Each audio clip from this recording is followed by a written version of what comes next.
for the deep dive this year. I've been fortunate enough to be in the game for 30 years, 15 years as a player and 15 years covering the game. So I'm going to look at the best 30 footballers I've seen, either playing with, against or covering the game. And at number 30, our guest has been good enough to come in. It's a superstar from Hawthorn, the Adelaide Crows, and for South Australia, and it's Darren Jarman. So Darren, my best mate growing up, or one of them, was a Hawthorn supporter, and I'd go and watch Hawthorn more than any other club.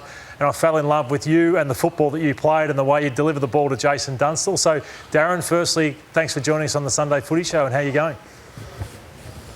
Thank you, Matthew. Yeah, it's great for the invite, and so it's a bit of a surprise when I heard the call during the week. So, should we have some bit of fun, eh? Yeah, we want to start back in 1987, Darren, where you're playing for North Adelaide in a grand final, and you showed the football world your exquisite skills. You're kicking 3 amazing goals for North Adelaide. Talk us through where your journey started. Yeah, it did. As a young fella, Matty, I was a born and bred Gazer Football Club junior, all the way through there, and then eventually got to North Adelaide, coached by Michael Noonan, which was one of the better coaches I've had for young men, skill-wise. He told us, how to kick the ball and stuff like that, and he was a great mentor. The 87, that was our third chance at beating the Tigers. They won 2 in a row, so they were going for 3 in a row, and we knocked them off. So that was a great highlight to win a grand final with the Roosters, and then the Crows joined up in 90. So I ended up going to the Mighty Hawks for the next 5 years, and then eventually back home for another 6 years. So worked out pretty well for me. You mentioned the Hawks there, Darren, that the buzz was huge from a Victorian perspective as to let's get this man over and play in the then VFL. Now, you got there and arrived in 1991 and happened to play in a grand final win, had a massive role in a premiership in your first year as a Hawk. You played with some great Hawthorn players, but you hit the ground running in the VFL AFL sense. Yeah, well, it was, Damo, we won the night flag in 91 and the day, and then 92 we won the night again. So back in the early 90s, the night premierships were pretty big back then, because we had big crowds at Waverley. And so my first three premierships in, over a year and a half, so it was pretty good. I still remember that my first game for Hawthorn, we played Adelaide actually, and we were out in the town after winning the night flag, and someone said about 2 o'clock in the morning, who we got next week, round 1, and I said, we've got Adelaide. And so everyone started keep drinking, so we eventually got home, and so we got absolutely belted by them in the round 1. They beat us by about 15 goals, and I still say to this day, not many teams would have beat him that day, round 1. Yeah. Jars, you're regarded as probably one of the best kicks, if not the best kick the AFL, VFL has ever seen. And we've got some vision of you kicking to Jason Dunstall, who was a great player himself, but you put it down his throat time and time again. Where did you learn the skills? Was it with your brother in the backyard? Because whether it was right or left, you could do it evenly. I was fortunate enough, Nath, that my brother was a year older, so he was always competing against an older person. And we'd practice left and right kicking with a plastic football back in the old days. In the 80s, the old plastic footy you could get from the shopping centre. And we'd wear that thing out, and every night we'd go left, right, have competitions, and most times I'd knock Andrew off, and then he'd knock me out, and then I'd go crying back to mum. And so it was very competitive. So I was very fortunate to play. I always played a year up, so I was playing against bigger juniors and stuff. So Andrew was very handy to keep giving the ball back. That was where I would say we trained that hard with our kicking. It was unbelievable. We'd be out there every night until we were about 16. And Andrew's got involved with a few women and stuff like that. So I lost him and had to use the brick wall to get the ball back. Moving right along, your brilliance, Darren, wasn't restricted to clubland, but in the VFL, AFL or SANFL. We saw it in 92, 93 at state level, and those were great days, weren't they? And you must have really relished the opportunity to pull on that South Australian jumper. Teddy Whitten, Neil Knuckles Curley, just great days. They were huge, Tony. They were massive days. back then in the early 90s, the state of origin was, we played on a Tuesday night and then play for your club on the Saturday. So, and we'd have some magnificent clashes against the Vics and WA. They were massive days. It's a shame we don't see it anymore. But yeah, obviously, playing with Sticks Kernahan and the guys like Johnny Platten was huge. Big days. We may see it soon enough, Jars. Hey, I'm just going to cast your mind back about 16 years, mate, where we first met. I was only an 18-year-old pup. Yep, went down to Mount Gambier. We did a supporters group down there. We then proceeded to a pub where Roo hit 5 winners on the nose, I reckon, and walked out with a suitcase full of cash. You and I sat in the front seat of Toyota Tarago and pub crawled our way back to Adelaide. As a Victorian, I probably didn't understand the enormity of the Jarman name. And what it means to South Australia. But in those pubs, it was 40th birthdays, but I've never seen such a huge flock of people surround you, buy you beers, and a man that was, at that point, just in footy shorts and thongs from the whole trip home. You're an SA great. Where's your fonder memories, Hawthorn or SA? Oh, that's a tough one, Rory. But I still remember that night. We had to ring up Armoured Guard to get us out of that place. Roo was on fire, and I remember you did the right thing by driving. I was forced to. You did your apprenticeship earlier, Rory. So you turned into a superstar, and that was the grounding that you needed. You had to drive us home sober.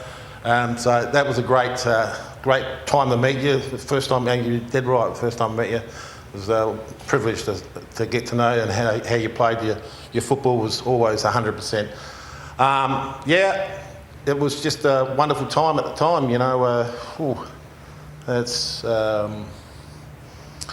what was the question? Josh, we'll move on to the 97. You enjoy SA. And we're glad you went to the Adelaide Crows, because you've given some of the great memories in finals. It's a 97 final series where the first premiership, the Adelaide Crows, and you turned it on. Like, this is a prelim against the Western Bulldogs. What a game that was.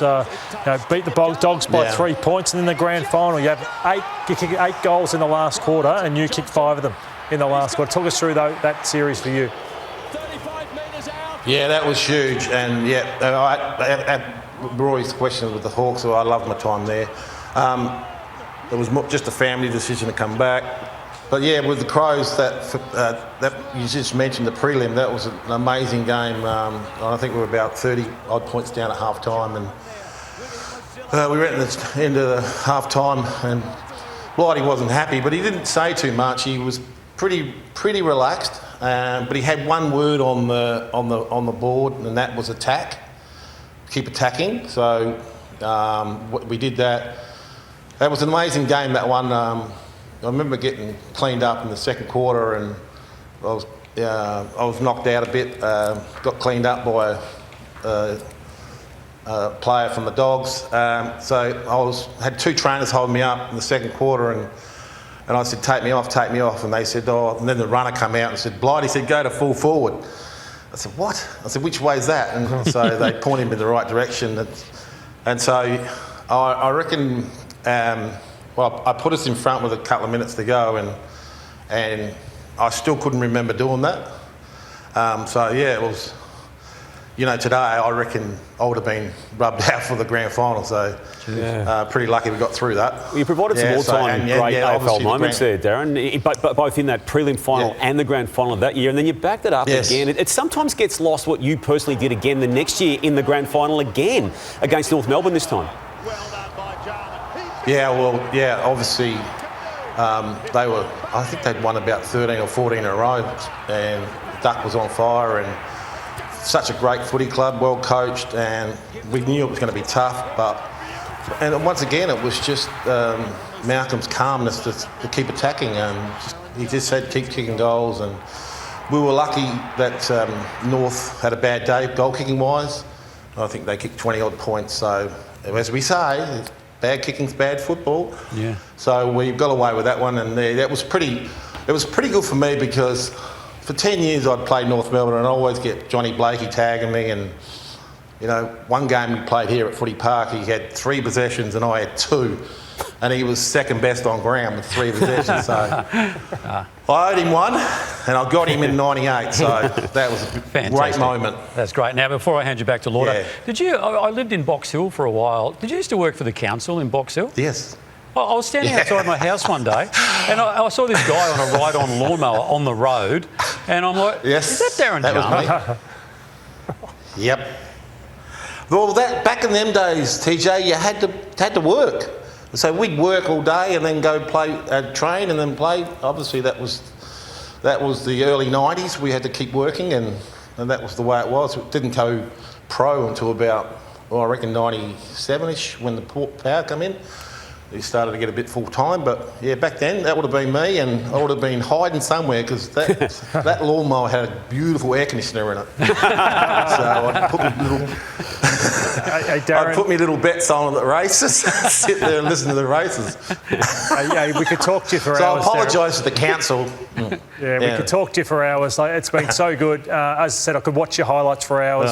So many people ask me, what's wrong with goal kicking? What's wrong with the skills of our players still in this game? And as I said, I think it's because they didn't do enough of what you did growing up, which kids have too many options these days and probably don't have the skills that you have or had through your lifetime. So thanks so much for joining us on the Sunday Footy Show this morning. Good on you, Jars. Thanks, guys. Have a great day. All right, thanks very much, Darren Jarman. That is, I love that. Good, Lord. I love that. Great. At 29, it is a great Eddie Betts who comes in. Just on Eddie Betts, so he was pick 3 in the 2004 pre-season draft, so it was overlooked by every single club through that period. And that was his first goal in AFL football against the Kangaroos. Have a look at his second goal, it's even better. So unbelievable, the goals. Glenn Archer trying to keep up with him. So look at the first 2 goals of his career, just how good they were. So Eddie was fantastic for Carlton.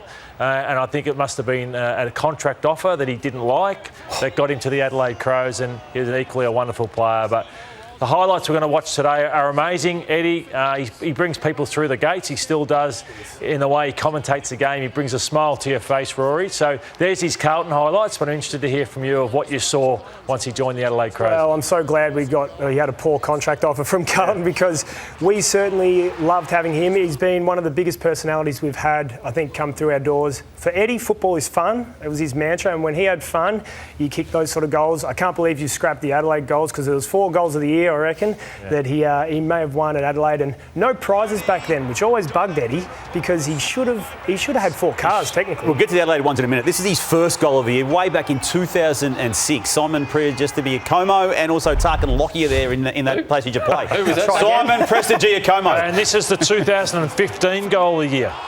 Eddie Betts. I've got to touch on this because everyone was always like, oh, how's he done that? But Eddie would practice this after every training. Just before he'd go off, he'd kick bananas from the boundary, he'd kick left foot torch, which is his opposite foot, all the time. That was never a fluke. He'd practice it, and I feel pretty lucky. I had a front row seat to the Eddie Betts show most weeks. So 4 goals of the year. How many did you get? Just the one, but Eddie didn't get a mark of the year. This is 2015. Nick Haynes couldn't quite take the footy. Eddie looked like he's going to handball underneath. Got around a couple, and that is genius. Well done, Eddie. Which is the best one, you reckon? And this one, 2000. Rory. This one, Rory. This is the best one. The inserter. To the favoured side, I like it. Turns him inside out. Yeah, that's so the best. Smart. 2019. So he's done it 2006, 2015, 16 and 19. So he's And another 3. 25 that could have been. Absolutely. And Eddie is with Fox Footy, but was good enough to send this message as he appreciated being on the deep dive. Thanks, guys. Really appreciate the love. Thanks, Lloydy. Means a lot. Thanks for showing those goals. I won it 4 times, come second 4 times. I was ripped off. It was bullshit. I should have had it 8 times. My goal that comes second beat the first, but that don't matter. I don't care about that. But all I care about is the love from you, Lloydy. So thanks, mate. Keep it going. Special player at 29, special at 30, so I look forward to doing this. Brad Johnson of the Western Bulldogs and Footscray should be regarded as one of their best players of all time, maybe their best, and we're going to talk about his statistics right now. This is Brad Johnson. He's the games record holder at the Footscray Football Club Western Bulldogs with 364 in front of Chris Grant, and also in terms of goals. So what he could do for someone of his size, number 2 on the all-time goal-kicking list as well. So as we take a look at some of his highlights of Brad Johnson, I want to talk to you, Brownie. You played for 7 years as a teammate of Brad Johnson's. Why was he so special? He was the best player I played with at the Western Bulldogs, and he could have been the best midfielder in the competition, but because he was so good forward, they played him almost as a centre-half forward. He started off as a wingman, but he had that ability to be able to run all day, but he also had that explosive ability, and over his head, pound for pound, there just wasn't a better mark, so they played him forward because he was so good there. I was 2 years behind him at the Western Jets, so I followed his career closely. So he was a wingman to start, wearing number 33, then developed into a midfielder, into a forward rower. He could do it all.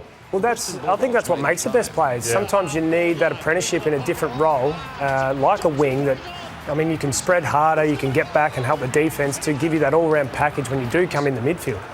Outstanding player, and as I said... He's cutting up Matty Scarlett in those two last bits. He's carving up some special players there, and we're going to talk about some of his special seasons shortly, TJ, but he was mercurial, wasn't he? Yeah, he certainly was, whether it be his aerial work or his work on the ground, literally on the ground. I mean, 558 goals, not all of them in the conventional manner, that's for sure.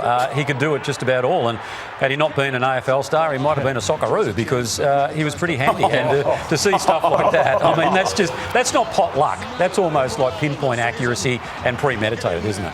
Oh, outstanding stuff. He's hitting the right point of the ball at the right time. Even this one, TJ, he knows that he hesitates and holds back a second to hit the bounce. Right part of the ball. Yeah. So if you do it that many times, it's not luck. Yeah. And when he got settled down, Lloydo, as the forward that he ultimately became known to be, 2006, I think stands out, doesn't it? He nearly won a Coleman. Now, total goals on the season was 74. Fev won the Coleman that year, Brownie, with 84, but also averaged basically 20 touches a game in that particular season. So he was doing it all, and in 2006, one of his very, very best. So just on that then, I went off the top with it. So you got Bontempelli, you got Chris Grant, EJ... No, he has to be right up there, wouldn't he, as the greatest dog of all time? You got Doug Hawkins as well, so a lot of us didn't see EJ play, so Chris Grant's in there as well, but for me, Brad Johnson firmly sits in the top three. I always put Bontempelli, Lloyd. I think he's been doing it since year 3, basically, when he was a 20-year-old and won a best and fairest in a premiership year. Yeah, I'm big on the guys who can kick goals like he can, like over 500 goals at his size. It's got that point of difference. He has this infectious sort of smile about him, doesn't he? I mean, even watching him on Fox Footy and that, and he's everything the game should be. Like, this is a joyous occasion. But I tell you what, if he ever ticked you off in the rooms, I'm not saying there's no story behind this, but you'd feel terrible, wouldn't you? Yeah, he's. I've never heard anybody say a bad word about Brad Johnson. And his surrounded the game, Rory, was a special one as well. Yeah, it was an incredible game, and I mean, he's such an all-round player, as we've touched on, but in his 300 game in particular, he kicked 3 goals in 2 minutes against the Crows, and unfortunately they didn't quite get up in this game, and oh no, they did. They won by 3 points, sorry. And I remember this game in particular because he was one, I talk about magical eras of football. It's like those eras where you're about 8 to 12 years old, I think, and he was one of those players for me that I just wanted to smile and enjoy footy as much as he did, and he just always looked like he enjoyed football more than anyone else. And sometimes when the pressures come on in this industry, you can forget why you play, but he was a constant reminder that football is fun and you've got to do it for the love of it too. Didn't always come up rosy though. So 5 preliminary finals. So he wasn't a premiership player, Brad Johnson, but 5 prelims. Unbelievable. So here's 97. Libba kicked the goal. The umpire said it wasn't a goal. Would have been through to a grand final. You the played following year, 98, and then against the Cats as well. That one was a 5-goal margin, but then there was a couple of close ones as well. That toe poke, look at that, 1:19 to go, and Nick Rewalt puts them into the grand final. So just heartbreak 5 times. They always say the prelim is the hardest one to win, and it certainly was for Jono. Have a look at him there. He's a superstar of a human being. Yeah, would have loved to have seen him play on grand final day, Jono, and he gave a video for us for the Sunday Footy Show, and I was able to sabotage it. G'day boys, well it's an absolute honour. Thanks Lloydo for putting me in your top 30, mate. Sorry I couldn't be there with you guys. Plenty going on at the moment. It's at Fox Footy. We've got a big day of footy, of course, and look, I know Lloydo would have some awesome highlights. I mean, we go back such a... Sorry, John, I thought about it. There you go. That sums up Lloydo, doesn't it? You know what I can't wait for, actually, after that, is Lloydo and where he puts himself in this list. Because knowing him the way that I do, I know he'll have himself in the top 10, boys. So let's get set for Lloydo, interviewing Lloydo. All the best, Lloyd, all the best, boys, and have a great show. Good on you, mate. Just on Jono, so one thing, we've been pretty kind to him. He wasn't a full back, was he?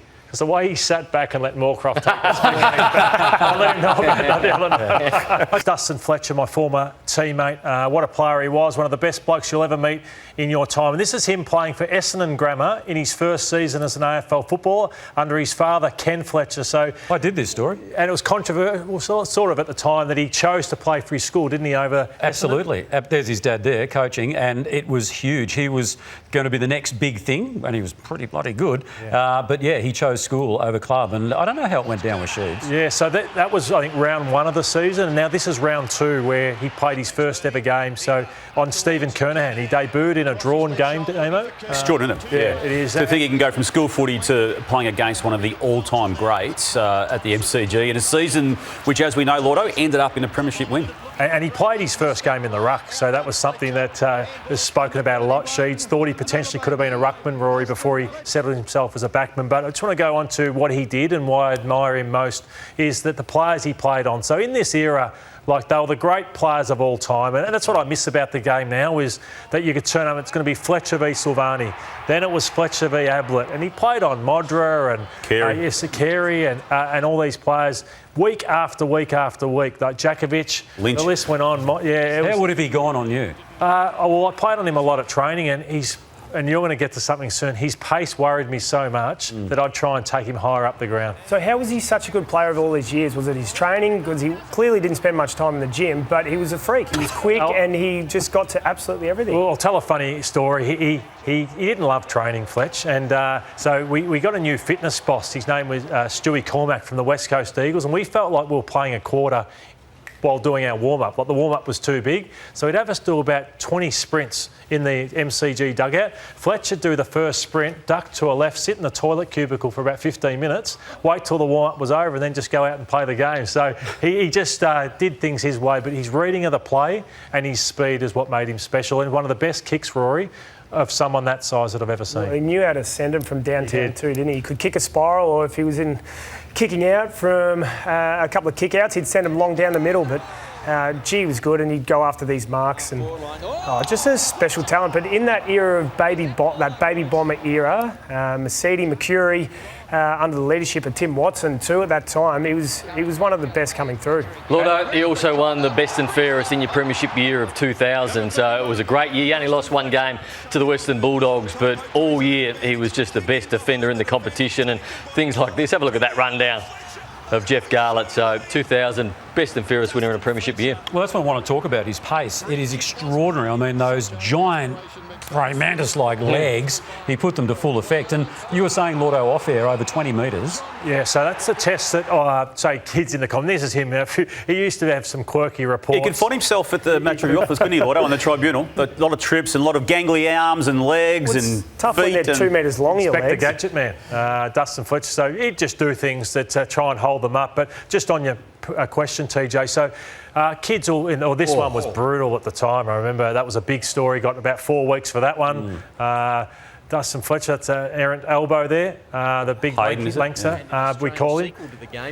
And this is him wobbling the post. So he's trying to wobble the post there. So he was leaning on it, hoping he'd somehow have the post lean back and Jess Sinclair would hit it. But just on his pace, they want you to be well under 3 seconds. So guys are over 20 metres. Over 20 metres. Some guys are, if you're 2.9, you're going really well. You're lightning quick. Fletch was 2.83, which was the fastest of any player at the club, and he was over 200 centimetres. So that's what made him a rare player. Let's have a look at some of those long bomb goals I was talking about before, because he could kick them from absolutely anywhere. And I remember this running through the middle of the G, and he sent this from about 70, and watch it sail over the goal line. Drop punt too, yep. And the G, not notoriously known for a heavy wind to go straight down there, normally circles, but again, another drop punt. That one's from about 65, goes a few metres over the goal line. But it was at both ends too. I love the long bomb goals, but his kick-outs, he was pinpoint, so damaging with those two. It's a little bit of Lloydy. Self-insertion here. A rare handball that I gave. But it's a good effect. Yeah. So Lordo, I mean, these deep dives have been fantastic this year, and normally you're either interviewing the personnel live or pre-recorded messages. Have we got something from Dustin? Well, you would have thought it'd be the easiest one to get, and he has not taken my calls all week. Is there some sort of fallout there? We are great mates, so unless he's overseas or hopefully nothing's gone wrong, I'm fair to say I'm disappointed in you, Fletch. So I have not... Donuts, absolute donut. what's our And when did you sponsors, first try and contact him? during the week, yeah, like during the week. So, And how many times have you tried to text or call? a couple of times. Right. Yeah. Good teammate, though. He's a good Okay. Yeah. All right, well, we'll try and get to the bottom of that. Fletch, if you're watching, we've just spent 5 minutes pumping your tyres up, mate. Can you please just put him out of his And misery? he normally call loves him? a few freebies too, so I thought he would have loved our prize pack, so I'm shocked. 26 is another Hall of Famer, and that's the great Jonathan Brown. So Jonathan Brown, 256 games, 594 goals, premierships everywhere, and one of the most courageous players the game has ever seen. So I remember first seeing Wayne Carey do this, run back with the flight of the ball, and then I think Jonathan Brown, I wouldn't say took it to another level, but in terms of courage, he certainly did. So I'm thinking to myself, you feel for the full forward in this situation, having Brownie come steaming in, but he had no fear. One of the great people as well off the field, and what a player he was for the Brisbane Lions. He was. It was a slow burn to start, wasn't it, Yeah, it Lloydo? 2000 was his first season and didn't get a touch, a stat officially in his first game in 2000. It actually took him 7 matches of that year, Lloydo, to kick a goal, the first of the goal in his career. And obviously finished that season in a finals team, played in the 2 finals that the Lions played in that year. And then, as we know, from the next season onwards, 2001, they then made 4 grand finals in a row, and he was as central to it as anyone. Couldn't believe you said a slow start, because in his second year you're playing in grand finals and the youngest player in that side. So 2001 he was pivotal, and this is what every good side needs when they're at their top. They need young players coming through and taking control of the game, and that's what Brisbane have now, but it's what they had back then with Brownie up forward. He was a leader down there, and I don't think there's been anyone scarier to play against in my time in footy, Lloydo. Yeah, and an amazing aerobic capacity. So Brownie, for his size, so over 100 kilos, his ability just to run smaller opponents off their legs. So, yeah, 3 premierships in his second, third and fourth years. And as I said, was a wonderful captain, won a Coleman, 2 best and fairest, 2 All-Australians. But it was also involved in many moments where he crossed the line. And it's what made him great too. So, he fronted the tribunal a fair few times and had some undisciplined moments like this. But that was Jonathan Brown. Like, I don't think you could take that away from him, because it would take away from the player he was. So, he had a real fear factor about him. He made me have to change my jocks a couple of times out there on the ground. I was wondering how you were going to bring it back to yourself. Yeah. Was there anyone more feared in the AFL, you reckon? Well, I made a mistake of, look at that one, in grand final. I made a mistake one day of saying to Brownie, you'd be nothing without that midfield that delivers the ball to you. He come roaring at me, and I took a step back and I stepped on someone's boot, rolled my ankle, trained the whole week the next week with a dodgy ankle, and ripped my hammy off the bone the next week because I changed my running gait. So I learned not to sledge certain types of players like karma. Brown. Yeah. Tell you what, he was big, but he was also skillful, and he kicked some great goals. So he was a lovely kick of the football. Now look at this one against the Cats. One way, then the other, a left foot snap. Like, not a lot of big guys can do this sort of thing. I mean, he was elite by foot, whether it was right or left, could go into his left foot, pretty much like Jason Ackermanis can. So you see a lot of these, he's happy to go into his left. That's the banana there. And he was brilliant. This is a long bomb. He could also kick it 60 metres as well. That is a huge kick. So he was a star. And continues to be a star. I think you'd struggle to find a nicer person in football, wouldn't you? I saw him at Cardinia Park on Friday night, and he's just never Always changed. up for a chat, yeah. Never changed at all. It's a perfect example of any footballer going into the media. Don't try and be anyone other than yourself. And it all had to come to an end, of course, for Jonathan Brown in terms of his playing career because of those continual head knocks. And he fought it. He fought retirement, and on occasions mounted quite a unique defence. In terms of how it affects me footy, it probably affects me footy the least out of all the injuries because I don't run on my face. Classic quote. And he's TJ certainly wasn't going to become a singer after his football career. He's an entertainer, and he's always a star on the Footy Show as well. That's the way it's gonna be. We'll go riding on the horses, yeah, yeah. Sweet Caroline, bum, bum, bum. Good times never seem so good. Come on. I've been inclined, bum, bum, bum, to believe it never would. Oh, no, no. What a great man. Very reminiscent of Stephen Kernahan and Stand By Your Man there, isn't it? I'm up and about this morning because deep dive, when you get someone of this stature in our game on the Sunday Footy Show to join us, and in his hometown of South Australia, the great Gavin Wanganeen. Give him a round of applause. Unbelievable record, Gav. Unbelievable. I hope this is right. 2 premierships, 93 Brownlow, 5-time All-Australian, Bombers team of the century, and also an AFL Hall of Famer. So, and unbelievable things you did for Port Adelaide. The way you played in that grand final was outstanding. So thanks for joining us. But firstly, Gab, talk us through your time at Essendon, and your memories there. Yeah, obviously, great. Thanks for having me, guys. Great to see everyone here. Gather around is going really well. But yeah, always wanted to go to Victoria and play footy in the big footy state. And my time at Essendon was, just amazing. 17 years old, sort of went from a young boy into a young man. So that were my formative years. And just looking back here just really warms my heart seeing all these memories. Playing at the MCG, Nathan's old Bulldogs team there, but I think we lost that one. But yeah, I remember this goal here as well. That's a ripper. So, look, just great memories. And the supporter base of the Bombers is huge. We all know that. So, and all the other supporter base have given me, love in Victoria as well. So just fond memories of my time in Melbourne and to be known as a Bomber as well, special. Gav, you played 127 games for Essendon and 173 for Port Adelaide, ended up on 300 games. Were you always going to go once Port came in and come back, or was it a tricky decision at the time? Well, if Port had never come into competition, I would have finished my career at Essendon. So I was so entrenched in the culture there.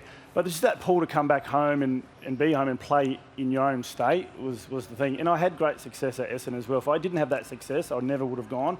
But I felt like, being a premiership player and giving back to the club was maybe a time to go. The success to which you refer came in 93, didn't it? Obviously the Brownlow medal winning year, but the premiership was more important to you during that period. But you were just 20 years of age when you lit the competition up in a way that we hadn't seen. You were the second youngest Brownlow medal winner ever. It was an iconic year, and I think Lloydy came the year after, when you just missed out, or 2 years after that. It was huge. I mean, there were 7 or 8 of us were like 19, 20 years of age, hence the baby Bombers. So out and about amongst the community, the fanfare was huge. It was absolutely huge, and to be able to win that premiership in 93 when no one expected us to win it was a memory for the ages.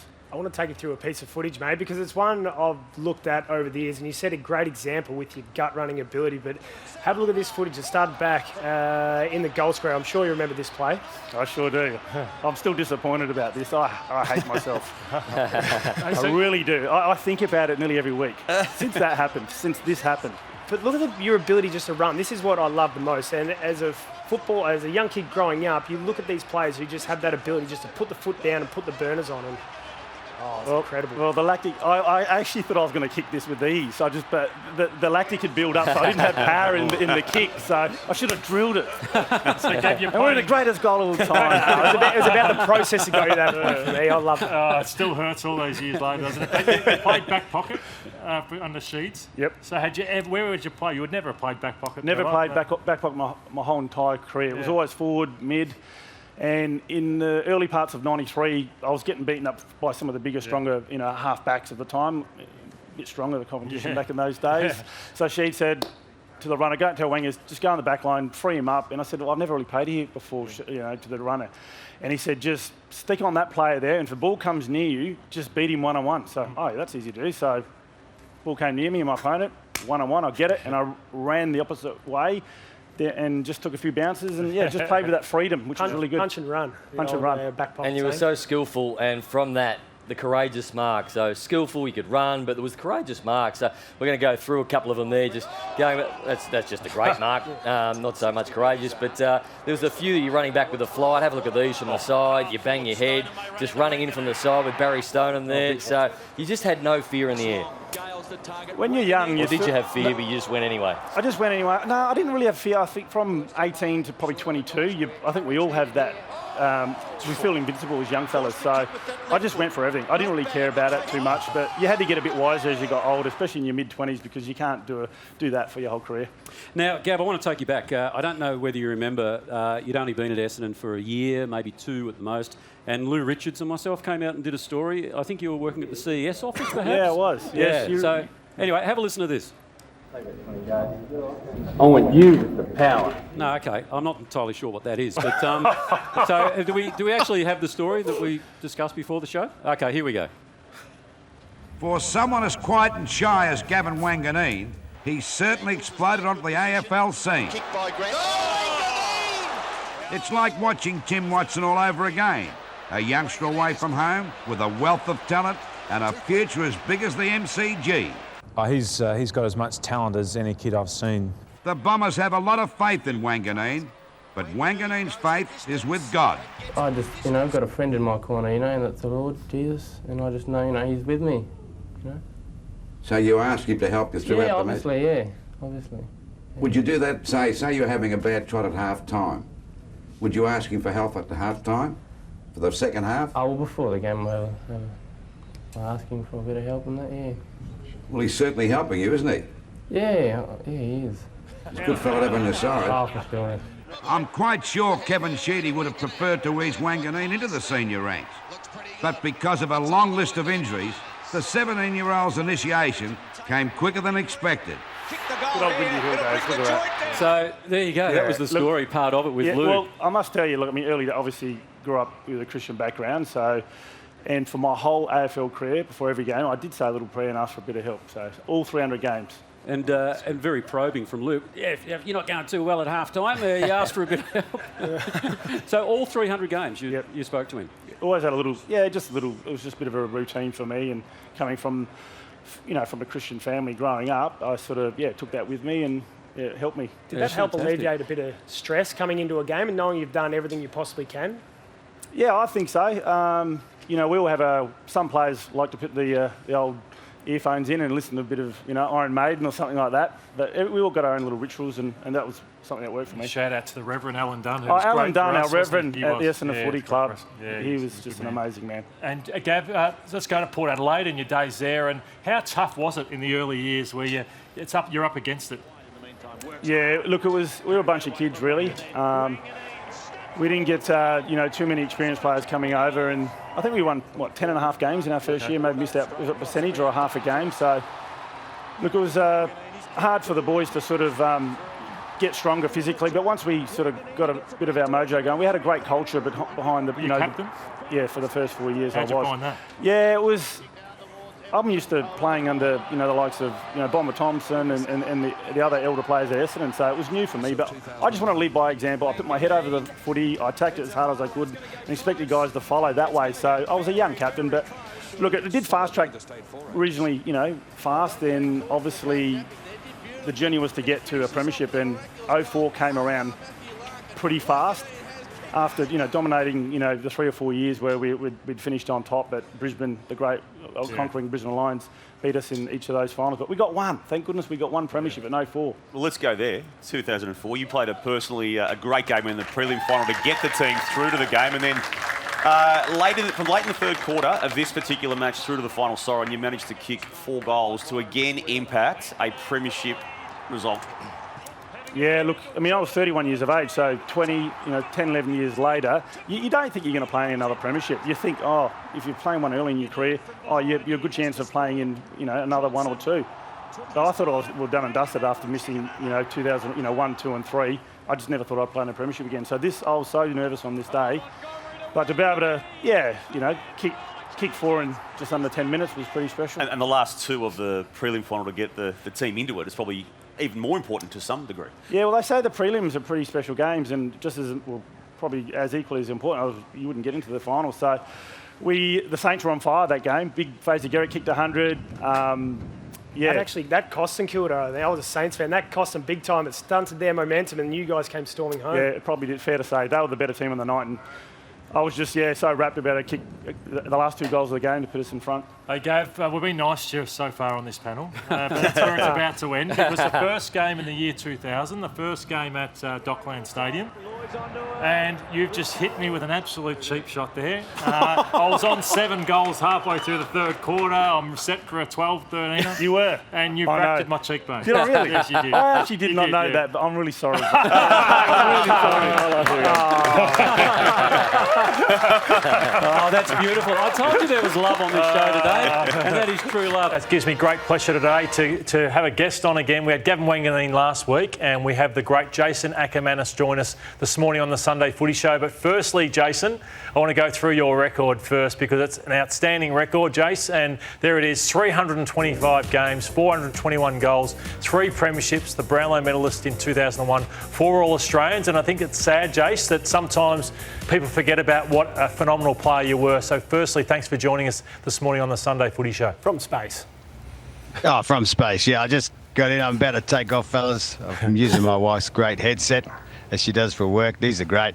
But yeah, thanks, Lloydy. It was a long career, and you always never know where it's going to go. But I'm pretty pleased with how it ended up. But yeah, so many memories. And a lot of work, a lot of hard work. And Jason, I wanted you to talk about the hard work. I want to take you back to where it all started. So talk us through your journey of getting to the Brisbane Bears, and these are some of the early highlights of you wearing a different number before you went to the famous number 12. But how you got to the Brisbane Bears and your junior days getting there. Yeah, just playing in Brisbane, growing up playing in stateside wasn't too bad. Did a few good things, and of course, as I got bigger and stronger, used my speed and my skills that I think I was okay at. And in the end, we got drafted because I was one of the best kids in the state. Back then, you could do that. Myself, Michael Voss, and of course, Clark Keating, and all those guys. We ended up getting what would be an academy pick today. So that's how it rolled back then. We didn't even have to. I didn't even go into the draft. I just went down for the very first combine, I think it was. And in the end, I think I did my hammy there. So wasn't a good start, but in the end, the Bears, as they were, after round 4, 1995, I was still in high school, still in year 12. I went out and played my first game. My classmates had no idea that I was even playing Aussie rules footy, let alone in the AFL. And you were clearly there from the ground level to the build-up to the 4 grand finals in a row. The first 3 of those 4 you obviously won, and you performed every single time in those big games. This is the first of the 3, and the early goal you kicked against Lloydy and the Bombers there in 2001, and obviously the famous one, the match-sealing one in 2002, the left foot shot over your shoulder while you're carrying a hamstring at the time, and then you would have won a Norm Smith medal the next year in 2003 had Simon Black not been the dominant player on the ground when you kicked 5 goals in that big win against Collingwood. So your ability to stand up in the big games was always something that was so prominent with you in your football. Thanks, Damo. You always think back and you're like, oh, I could have done that a lot better. I could have fixed that, and maybe could have executed it a bit more. Kick 7-0 instead of 5-2. You're always so hard on yourself. But I think in the end, being a good individual playing in a great team makes it a lot easier. I could just do my thing, and they could let me get off the leash and just go down and make do with what I had, with all the skills, if I had any on the day, and my tackle pressure, and then convert and kick goals. So thanks for that. But yeah, the big days, the big games, they're never as good as you like. Yet I've got to be way more grateful because I played in 4 grand finals. Well, it wasn't just a big game you stood up in, mate. In 2001, you couldn't have done much more in that year, winning at Brownlow, beating Bungie by 2 votes. Run us back through that year, mate, and what that meant to you. Yeah, it was an odd year, 2001, the greatest year of my life, really, if you think about it, just from an athletic point of view. Got married, that's my wife there, Megan. We're still married, had 3 daughters, so today was good, getting the Easter eggs out, the pyjamas. But back then as it was, 2001, it was crazy. Had a great first half of the year. So did Bungie. I played with Bungie and Andrew McLeod when we played for Australia. We got on great. Always loved hanging out with him. 99, 2000 against the Irish. So, yeah, it's a bittersweet, I suppose, for him. But in the end, I had a great start to the season, and kind of our footy club wasn't quite travelling where it should have been. But then halfway we got it rolling, and then I think we were 4-4. We ended up coming home winning 15 games straight and win a grand final against Essendon, who were getting beaten up. They were at the end of their cycle because they were an unbelievable team, 99, 2000 and 2001.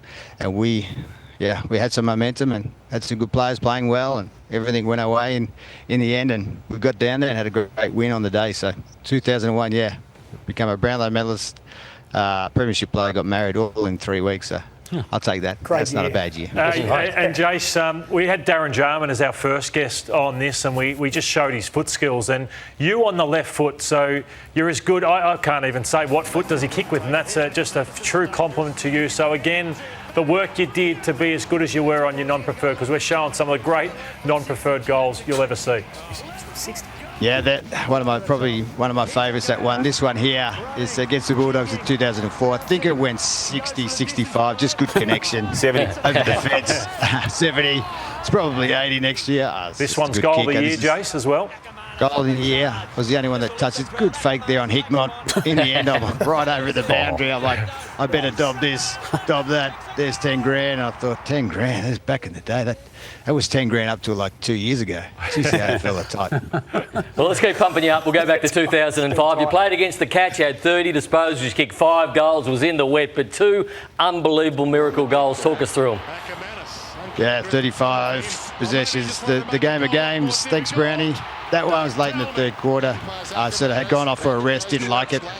Anyway, Blakey gave me another feed. He was getting well tagged. I thought I'd throw in the boot. And then I did kick a second in 90 seconds. That's not a bad one. Pretty happy with that one. And Jason, late the game. Obviously, your time came to an end in controversial circumstances at the Brisbane Lions, and you went to the Bulldogs, where you still played some really good footy. You played your 300th game there, stood up in that particular game, but 77 games, 114 goals, played in a couple of prelim finals, and you nearly got the ultimate success of the Bulldogs. Yeah, not far off there. I think I had a couple of All-Australian seasons there.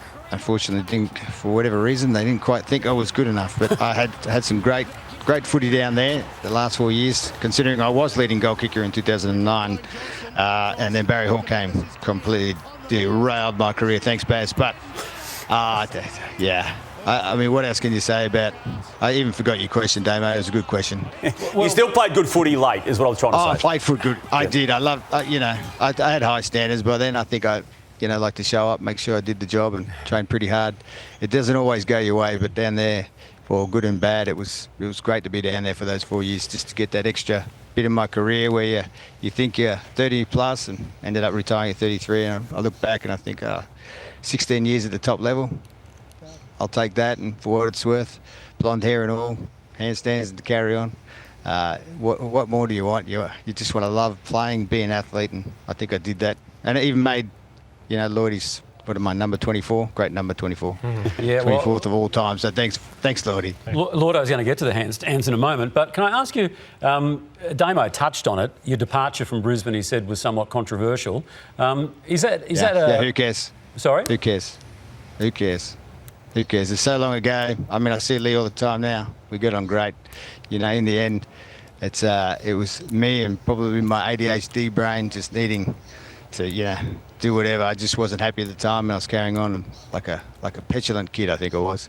So for me and Lee a long time ago and the players, what happened. It's not good or bad. It's just we all have to learn as we move forward, and that was something I really had to work through. Everything that I could control and what I did, both good and bad. So in the end, that's life. Time heals all wounds. It does. It always does. That's why we love it. But you have to do a lot of work too, Jonesy. You have to go out there and, make sure you look yourself in the mirror and go into your soul. And then you go to space like me. Jason, so we're going to finish on the handstand. So I know they didn't like it at the Western Bulldogs, but it was a real feature while you were winning at the Brisbane Lions.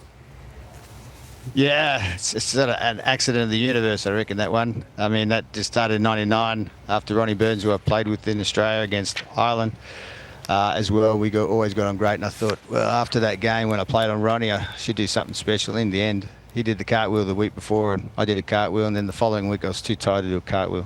So I ended up doing a handstand. It was pretty silly at the time, but in the end it stuck. It was pretty cool because, I mean, I sold more hot dogs and Cokes than anyone else for the Gabba, because they'd all stick around and make sure I did it, and I went over there and I waved to people. Yeah, it was a bit of fun, and I'd only do it at home games, but in the end it's pretty hilarious because you still walk around, and like Hipwood last year, there's the odd thing that you do that sticks, and I think the handstand, for what it's worth, it was ridiculous, but yeah, I enjoyed doing it. Apparently got to be strong, fellas. Terrific stuff, mate. It's so good to catch up with you and relive some of the great memories that you provided over that 16-year period. Thanks, fellas. Anytime, but thanks, Lloyd, for finding me number 24.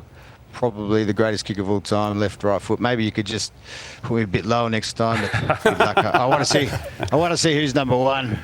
Whoever's number one must be very good. Lloydy. Matthew Richardson, one of the great people of the game and one of the greatest players we've ever seen. And look at this record, 282 games, a whopping 800 goals, 3 All-Australians, Jack Dyer medalist, almost a Brownlow medalist that year, and 13 times the Richmond leading goal kicker. And Matthew Richardson, his father, the Bull, Alan Bull Richardson, he went father-son, Matthew Richardson. This is his first season in 1993, burst onto the scene, kicked a bag of 6 against Sydney in only his 6th game of football, kicked 31 goals that season, and what a talent we saw straight away as soon as he burst onto the scene. So just as good a runner as you'll see for someone at that 6'5", 6'6" height. The way he could get around the ground, Brownie, was amazing. Yeah, it was, and he went to the wing later on in his career and did it really well. So he would run around the tan and beat a lot of the midfielders, and it was just one of those players that if someone got next to him, he'd want to beat them. He's just a competitive beast. Yeah. Lloyd, you mentioned that debut in 1993. Now, so in 94 he kicked 56 goals, and then in 95, this unfortunately happened to him early in the season. He's already had kicked 27 goals for the year before round 8, and that was an ACL damage, out for the remainder of the year. There was obviously worries, TJ. Even the size of the boundary line there at the SCG was a story that particular week. Returned the next year in 1996 and slammed home 91 goals for the season.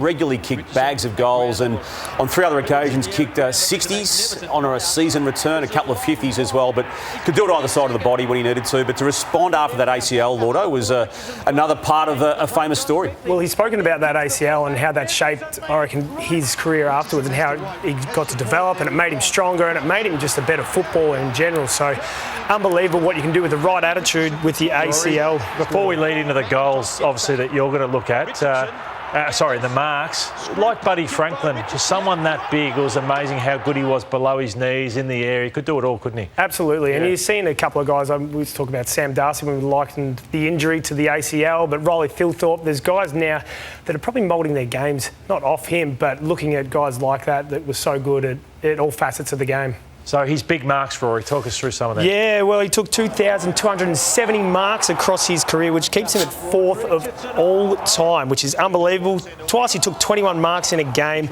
against Fitzroy, and in 2008 against Hawthorn as well. But we 21, which is unbelievable. But again, like good in all facets of the game, left, right foot, above the air, on the ground. He was just unbelievable and could take a hanger as well. Brilliant. How hard did he work, Brownie, like as a teammate? Is he one of the hardest workers?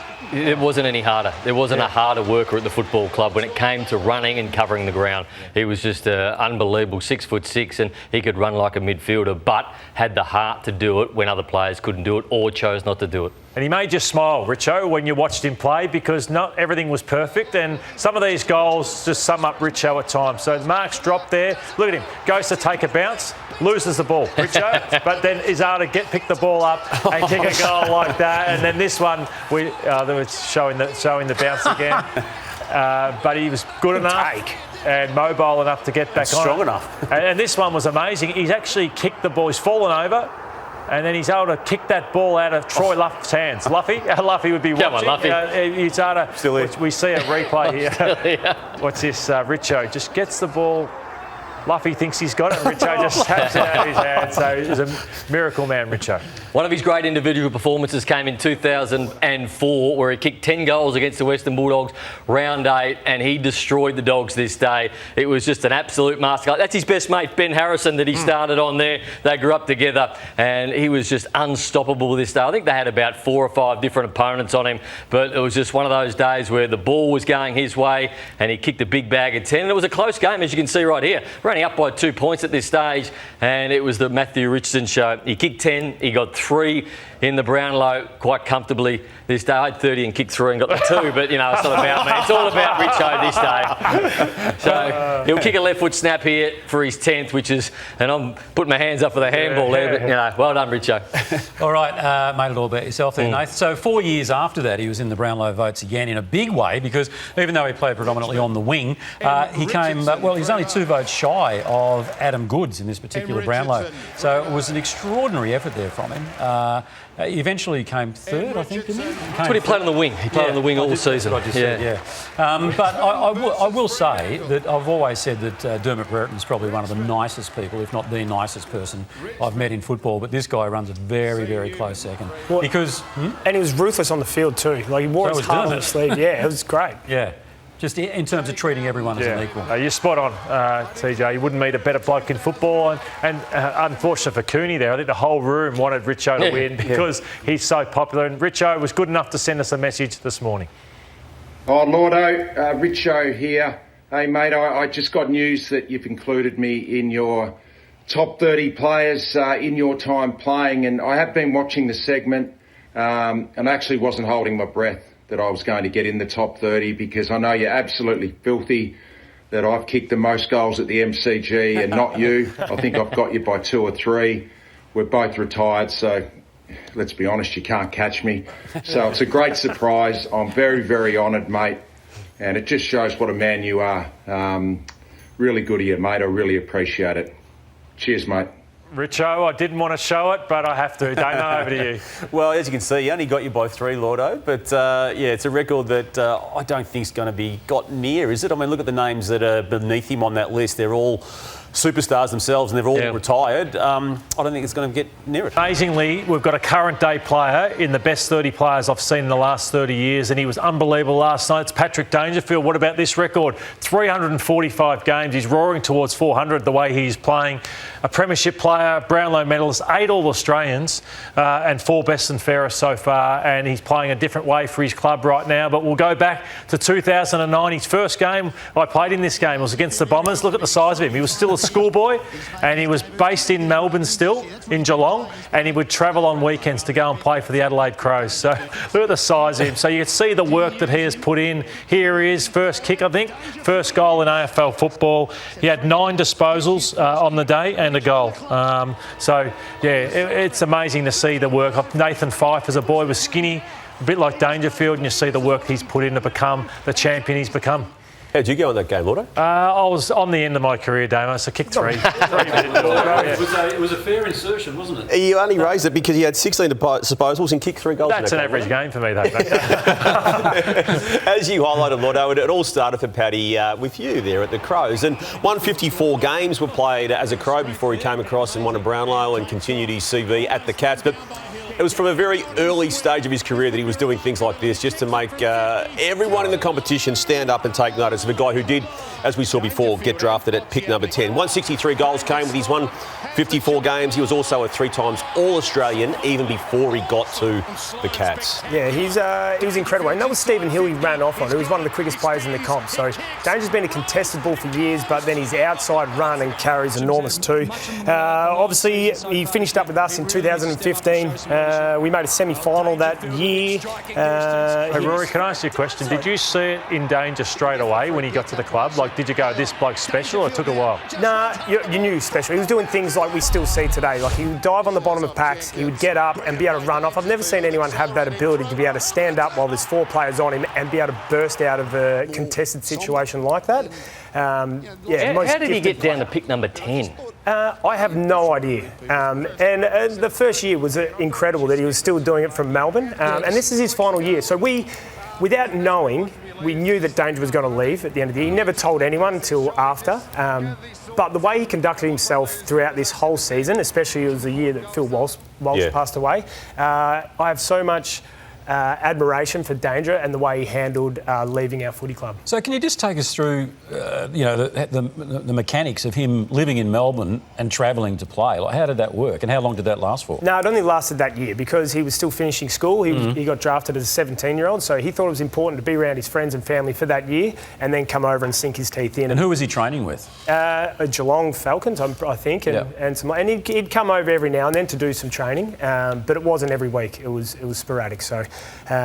But yeah, he spent 8 years at our footy club and gave that footy club everything. He really was desperate to win a flag at the Crows to be able to send off, and he was always going to come back to Geelong. So he wins Brownlow in his first year at Geelong, 2016. He polls 35 votes and wins the Brownlow. And then in his second year at Geelong, he comes second to Dustin Martin in the Brownlow. So I'll never forget that game against Hawthorn. He was injured, and I think he kicked 6 goals, 5 or something like that. And it was reminding me of a legendary, Lee Matthews or something out of the square at that period of time. And he always said, Lloydo, and Chris Scott has said this recently, that when he first was coming into the system, he always viewed himself as much a forward as it is a midfielder. And now we're getting to see that on a more regular basis in 2025, him being a semi-lockdown forward. There's a lot of players with aura and presence in the game. Right now, and after what we've seen last night, is there a player with more presence than Patrick Dangerfield? Oh, it's hard to imagine. What about where he charged through Sard last week? Like, he's having bigger moments now than we've seen before, and then his goal kicking. I don't think he's again the best set shot in the comp. That's an area of his game that he's not the best at, but he doesn't lack for much else. No, not at all. And like, it's the ability to finish on both sides, like we're seeing here. He's done that multiple times. He can finish from long distance. He's probably better on the run, as we're seeing, rather than the set shots, as we spoke about Bont earlier. But the change for me came, I reckon, a few years ago. Danger was getting a few injuries and was almost done. And he stripped it back. I was speaking off air before about how he stripped it back. He's really honed in on his body and focused on footy, made that the number one priority, and he's reaping rewards. He'll play for a long time still. Lloydo, you alluded to this particular match. It was round 17 in 2017, and it looked as though he had that injury there, and it looked like a really, really bad injury. He's come back, he's played out the game, he's actually kicked 5 goals, 6, and picked up 3 Brownlow votes. An extraordinary effort, and it just goes to show not just the brilliance of the bloke, but dare you say, the bravery of the bloke as well to sort of overcome that injury and the significant pain that he was obviously feeling at the time. I was at the ground that day, TJ, and it was one of the ones where you walk away and say, wow, what did I just witness there? It was Carey-like, it was Buddy Franklin-like with the display he put on out of the goal square that day. And then it all came together from a team perspective in 2022. It did. It's what he plays football for, is to win a premiership, and the emotions of that. And he actually won the Gary Ayres medal for the player of the final series through this whole series. So this game against Brisbane, he set him alight early, in terms of getting through and winning that first final and give you the passage through to a home preliminary final. So, yeah, he was exceptional there. He was on a mission. He wasn't going to. And then this is grand final day again, just out to the favoured side, where they just suffocated the Sydney Swans early in this game. And he still thinks he should have won a Norm Smith. Yeah, I was going to say the exact same thing. Smith. Yeah, well, again, he was good. Isaac was good as well, kicking. I agree with him, by the way. Goals. You should have won it. I do, yeah. I felt it was a complete. I mean, you can't take anything from Isaac away, but what he did on that day, I felt was more setting up of the premiership than anyone else did. And people stir me up for inserting myself in division. Well, Rory came in demanding that this one bit of division was in here, where they say Dangerfield's tough, but what about the way I ironed Danger out in this situation? So Rory, and look at Danger, he's just saying, bring the stretcher out for me, bring it out, bang. Jeez. Rory, that was the day they said, Rory, you're going to be our captain of this club, ironing out the big fella. Got him in the throat. Yeah, it's like simple physics, right? Against someone like that, you just have to go in a little bit faster if you're going to come out on top. But that's the only time across my career we had a lot of matchups in training I ever came out on top. Yeah. And wish we had won the flag that year. It might have gone down a little nicer, that bump. But TJ, that wraps it up. But what a special man, and we still get to enjoy a lot more footy from him. Today, it's another current day superstar in Marcus Bontempelli. And what about his record, his CV? Is he the greatest dog that has ever played the game? Yes. 29 years of age, Dano. Yeah, 244 games. Premiership player, 3 MVPs, 6 All-Australians, 6 best and fairest, chasing down Scotty West, who has 7. 3 AFL Best Captain Awards, and been the captain since 2020. Let's take a look back at where it started. What a selection it was for the Western Bulldogs. So they picked him at pick 4.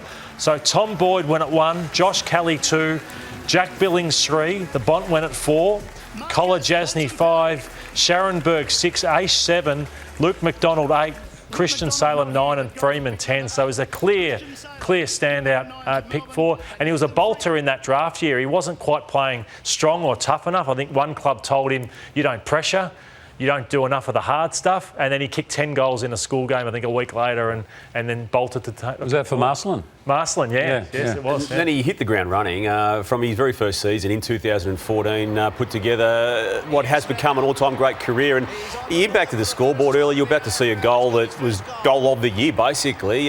Somehow, I say somehow because Lewis Taylor had a really good year in that year. He was officially the rising star of the year, but I think a lot of people thought that this guy should have got it, and it's this type of goal in his first season of football.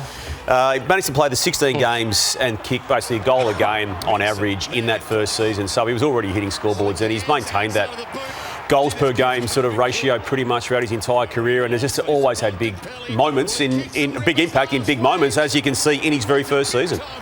I love just seeing the body shapes of how hard these guys have worked at their craft. So now he's just a big beast of a player that they can't tackle, and he's worked so hard in his game. They work harder than other players to get to that point. Well, you wouldn't say he doesn't pressure or he's not solid in the contest now, would you? Because that's been a staple of his game for so many years. And Damo, you mentioned impactful in big moments, none more so than 2016 finals series where he was 20 years age. Unbelievable, 20 years of age, absolutely. But we were talking before about he doesn't need to have high possessions to be impactful. He just is so good with what he does. He can have mid-20s or low 20s and be the best player on the ground by hitting the scoreboard, making sure he's involved in passages of score. And this sealed the prelim final. Absolutely, it did. And this was that game. That was still one of the games of the last decade for me. But he was so pivotal in that team's drive to the grand final. And, of course, he was rewarded with the ultimate success, which I think was so well-deserving of that group because they had an unbelievable group. And, Brownie, when you go back and watch that game, you could mount the case very strongly and loudly that he was the Norm Smith medalist. Absolutely. To take nothing away from Jason Johannesson, who was... There was a few on that day. He was one of them. He was great.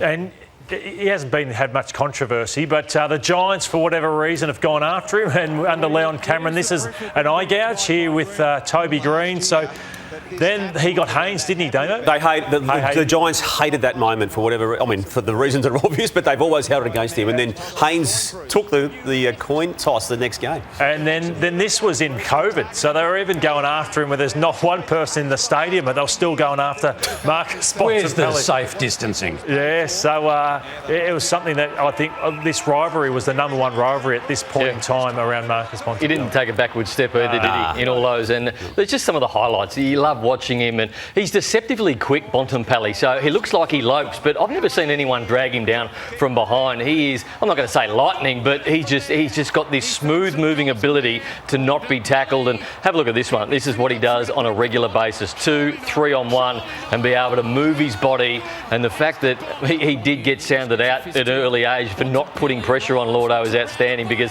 that's exactly what he does now. He is a beast of a player. And I love, Rory made a fantastic point around him before we came on, and that's he doesn't need to have the disposals that other players have. Like, he can have 20 and still be the best man on the ground, because every disposal hurts you, where there's a lot of accumulation in the game. Genuinely the number one player, I think, ever at the Western Bulldogs. And we talk about Ted Whitten and we talk about how good he was, but what Marcus Bontempelli has done at 29 years of age, I think stands above everything else. He'd have to be the best kick and decision maker in the game too. He kicks to space, not to a player. And what I mean by that is whenever there's a hole for a forward, he will make the forward lead to that space.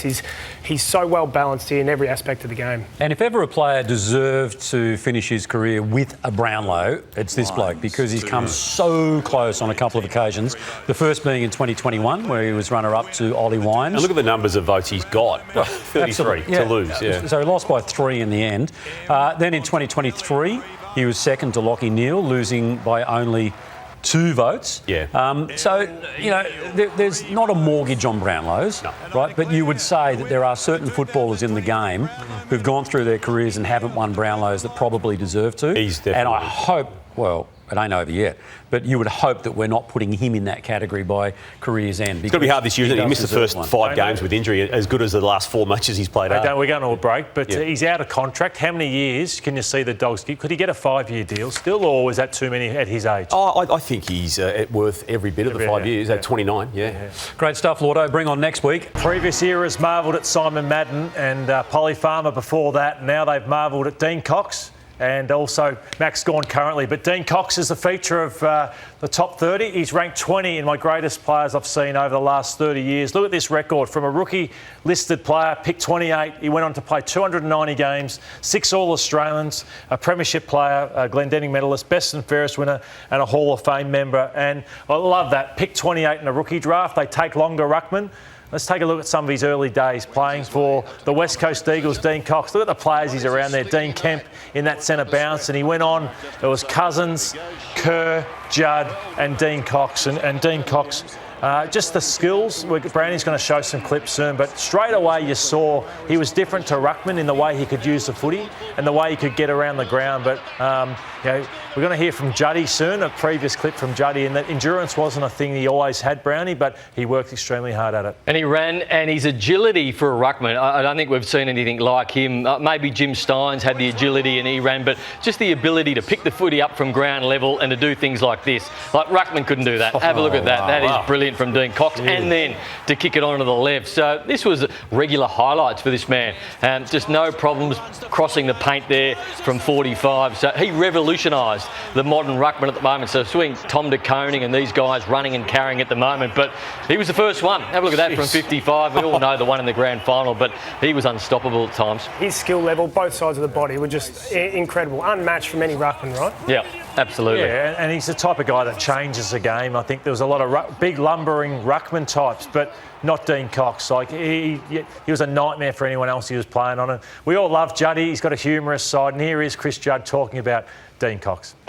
There's a legendary story at West Coast about them doing a 2K time trial and Coxie not even being able to run the whole 2Ks. Such was his level of fitness. It turns out he had some issue with it wasn't his nose, but something in there. He couldn't breathe properly. Whatever was causing the issue, it certainly wasn't a lack of size in his nose, obviously, because it's enormous. Bit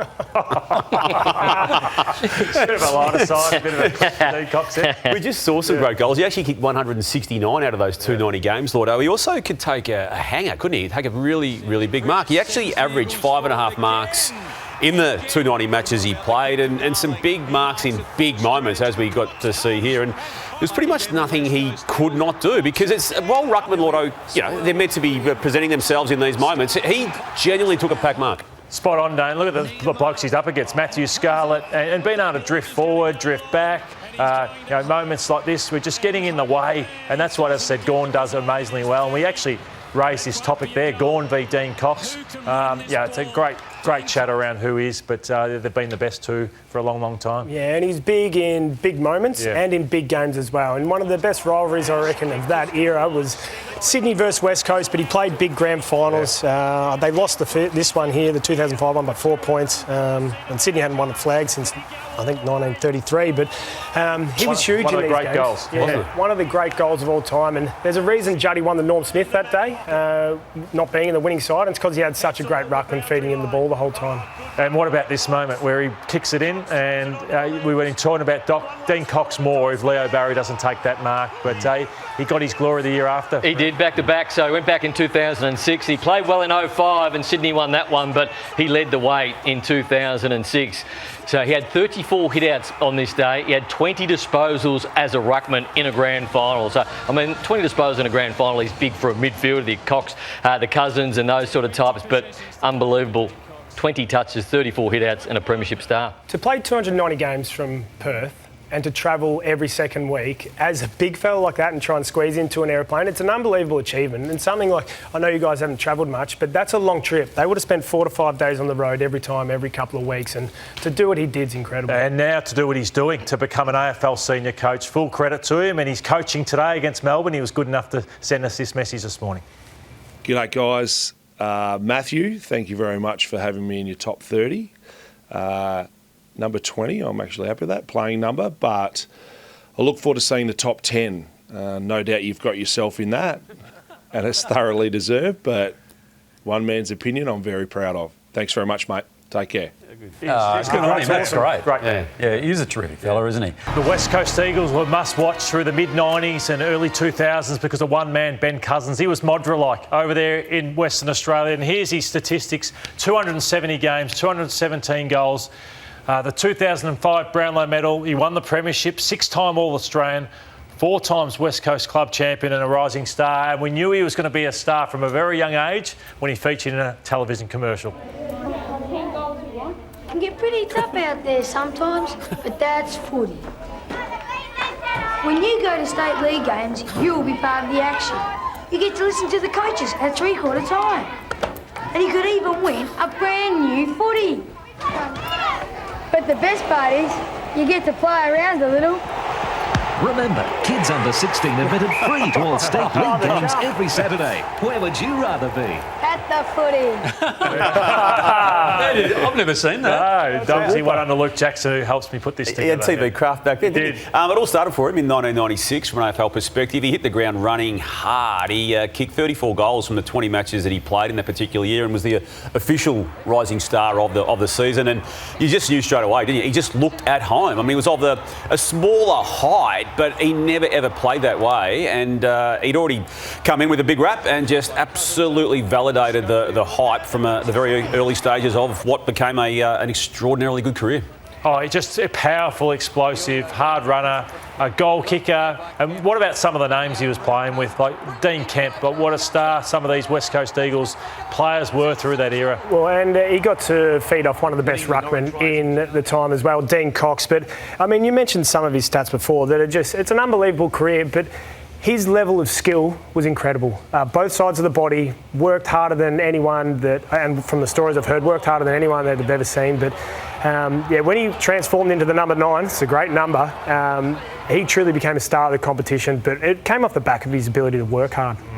Yeah, and just stoppage craft, as I said, explosive. It's those players that can get you on the inside and the outside, and that's what Ben Cousins could do.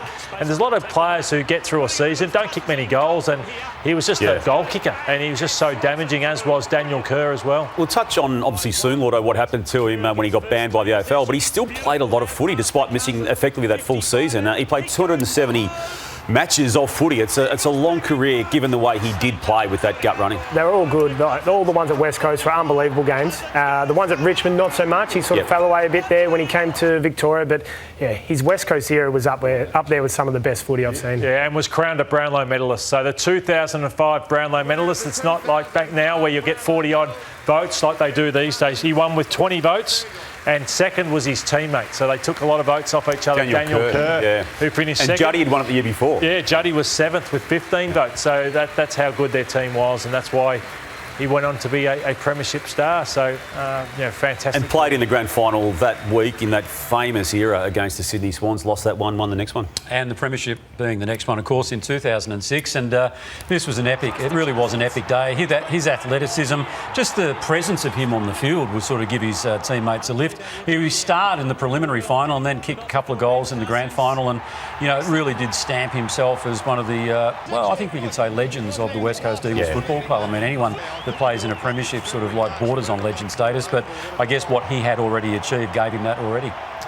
Damo, his career was controversial as well through periods. He had his troubles, and he was also banned for a period of time. Yeah, the AFL effectively found him to be bringing the game into disrepute. It was an infamous period for the game. It was an infamous period for him. He was stood down for 16 weeks. It was a massive commission meeting that determined that. The comeback game happened this year, and he actually hit the ground running again hard. He was influential in what they were able to do in that year after they won the grand final in those latter season matches. He played in that year's finals series. 38 in the comeback game after 16 weeks. It just had no run in the waffle, and this was the last game for West Coast in that final against Port, and you just ripped the hammy there, and that was it. And never seen again from a West Coast perspective after that. He went to Richmond in 2008 after it, but it was a really controversial period of the game, and the AFL was under so much pressure to make a decision against him. Did his hammy in the first game for the Tigers as well. It was a massive game, 80-odd thousand.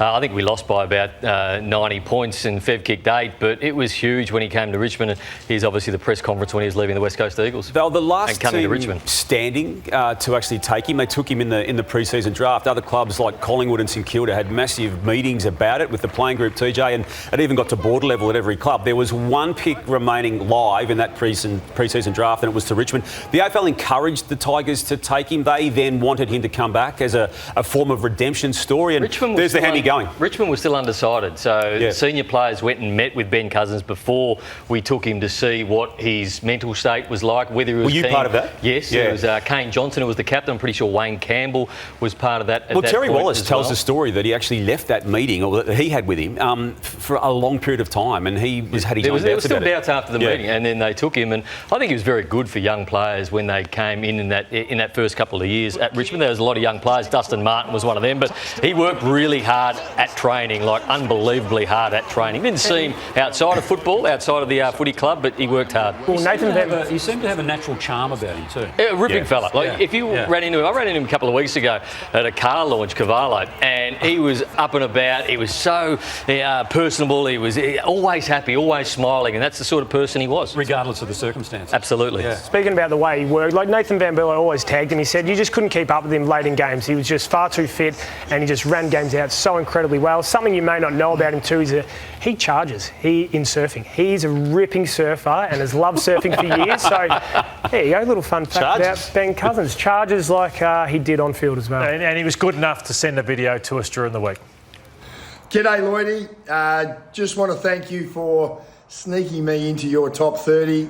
It does mean a lot for you to have us in such elite company. We came through the juniors together, and for you to go on and get drafted as a 16-year-old and have a big impact early, you really did set the benchmark for me and those that followed without limitations.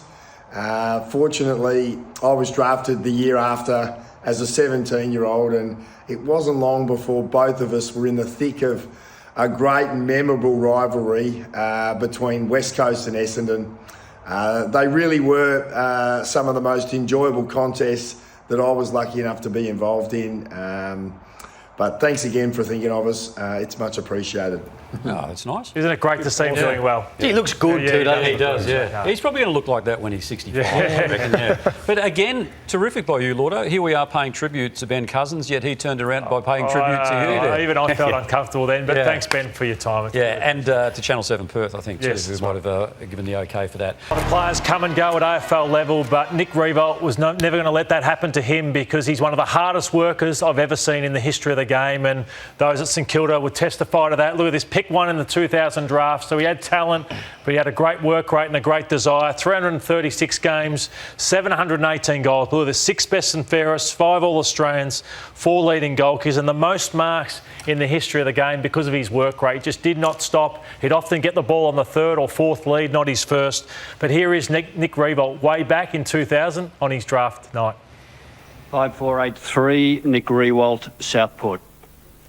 Well, the wait is over for Nick Riewoldt. The St Kilda supporters will see a young Carl Dittridge emerge. The shock of blonde hair, the athleticism. He's a terrific player across half forward. He's had a dream year. Kevin Sheehan mentioned a guy called Carl Dittridge who could play. Do you happen to know Carl Dittridge at all? Do you know the name? No, I've heard of Carl Dittridge. I've actually got a good friend up on the Gold Coast whose father played with Melbourne, Robert Walters, and I've been around there a few times and seen the photos of him up on the wall, so... But that's about as much as I know of Carl Dittridge. Yeah. So he came into the system in 2001, took until round 15. He had a few niggling injuries which kept him away from senior footy until this moment, and it coincided, his first game, with the exit of Malcolm Blight, that infamous exit of Malcolm Blight for the failed season that he had as coach and the politics around all of that. So it was a genuine baptism of fire when he came into the game. You see Barry Hall in the same forward line as him. But round 15, 2001, the story of Nick Riewoldt began. You could see instantly that he was basically at home from that very outset, and this was the I suppose infamous moments where Blight got those players into the centre circle as it was, and then the Monday after it where they decided as a footy club to abort the Malcolm Blight coaching plan at Saints after round 15. Yep, and in 2002 he finally got the Rising Star nominee. He actually went on to win it too, ahead of Chris Judd and Luke Hodge, and this is the game he got the nominee in. 17 touches, 12 12 marks, but as Lloydo said, he's one of the hardest workers in the game. And I was a massive Saints fan growing up, and you'd go watch him from up. I was like level 3, they were my seats, but you'd watch him from up top, and you see him work hard up the wing. You see him push right back to the forward line, lead up again. And there's a reason he took the most marks in the history of the game, because he just worked so hard, and he took them all up the ground, and he was awesome to watch and learn from as a young player. And when you arrive at the ground, like maybe 2.5, 3 hours before a game, there's Nick Riewoldt, and he's nearly playing a quarter of football before you get there, because he just run and run and run as part of his warm-up. But is this the greatest mark the game's ever seen? 2004 mark of the year. I think it has to be in the window for the greatest mark the game has ever seen. Nick Riewoldt. Incredible. For everything, the courage, you see the spectacular ones where you sit on shoulders, but that is as good as it gets by Nick Riewoldt. I don't think Milne enjoyed it, but that is phenomenal. And Dennis Committee's commentary was just as good, saying, look out, as he took the mark. It wasn't the only great mark he took, but that is certainly the top of the tree. So the most marks of all time, ahead of Stewie Lowe, ahead of a lot of other players. Matthew Richardson, the top 3. Gary Dempsey, number 2. But he just worked up. And when you talk about the fact that he'd work up the wing and then he'd come back, he took so many marks coming back with the flight. And like, it wasn't just a lead-up mark who could take it out in front. He could take a pack mark coming in from the side. He had strong hands. And the number one thing about him was he was brave. He was brave to go back with the flight, as we've seen so many times, and his work rate got him so many marks, and that's why he's one of the greatest. He'd never flinch, would he? No. He didn't flinch. Eyes on the ball the whole time. Took a lot of marks, kicked a lot of goals, 718 to be specific, and there's some amazing highlights amongst these as well. And there was a touch, Lloyd, wasn't there? I mean, you can talk to the craft of him playing centre-half forward / full forward as he did, because it was a bit of it was old school, but a lot of it was the new school way, wasn't it? But particularly with that athleticism and that aerobic capacity that he had. No one could go with him. You combine that with the highlights package skill set that he had with the work ethic and the aerobic capacity to burn opponents into the ground. He was unstoppable at times. And just on that, and I want to credit him too, like he wasn't the best kick for goal set shot coming into the game, but he became one because of the amount of hours and hours he would have poured into his game. There was a period where he was having the yips. He was. Yeah. He was. Was that because he worked too hard? He was just always fatigued in front of goals? Oh, I don't think so. I just think that he often don't get taught as a young bloke. It was a technical flaw with his ball drop, and he mastered that by the end of it. I remember when we had the football rights here at 9, 2005, we went up to the Gabba, and it was an amazing incident here because he had a shoulder injury, which was quite evident there, and the Lions picked up on that pretty quickly. So in comes Chris Scott and Mel Michael just to really capitalise on that particular shoulder injury. So you can see Aaron Hamill there, and then in comes Mel Michael, and Aaron Hamill just doing his bit to try and quell that. In comes Scott. And what I don't know if we see it, but what happened after that was that Nick Riewoldt went to the bench. Yeah, there he is there, and was quite distressed. Now, the problem was, A, he was distressed, but B, the scoreboard took that shot as well, and the crowd began jeering or laughing or whatever. So it was an unfortunate incident, that one. That was in 2005. But when you look at everything else that we've seen Nick Riewoldt do... Yeah.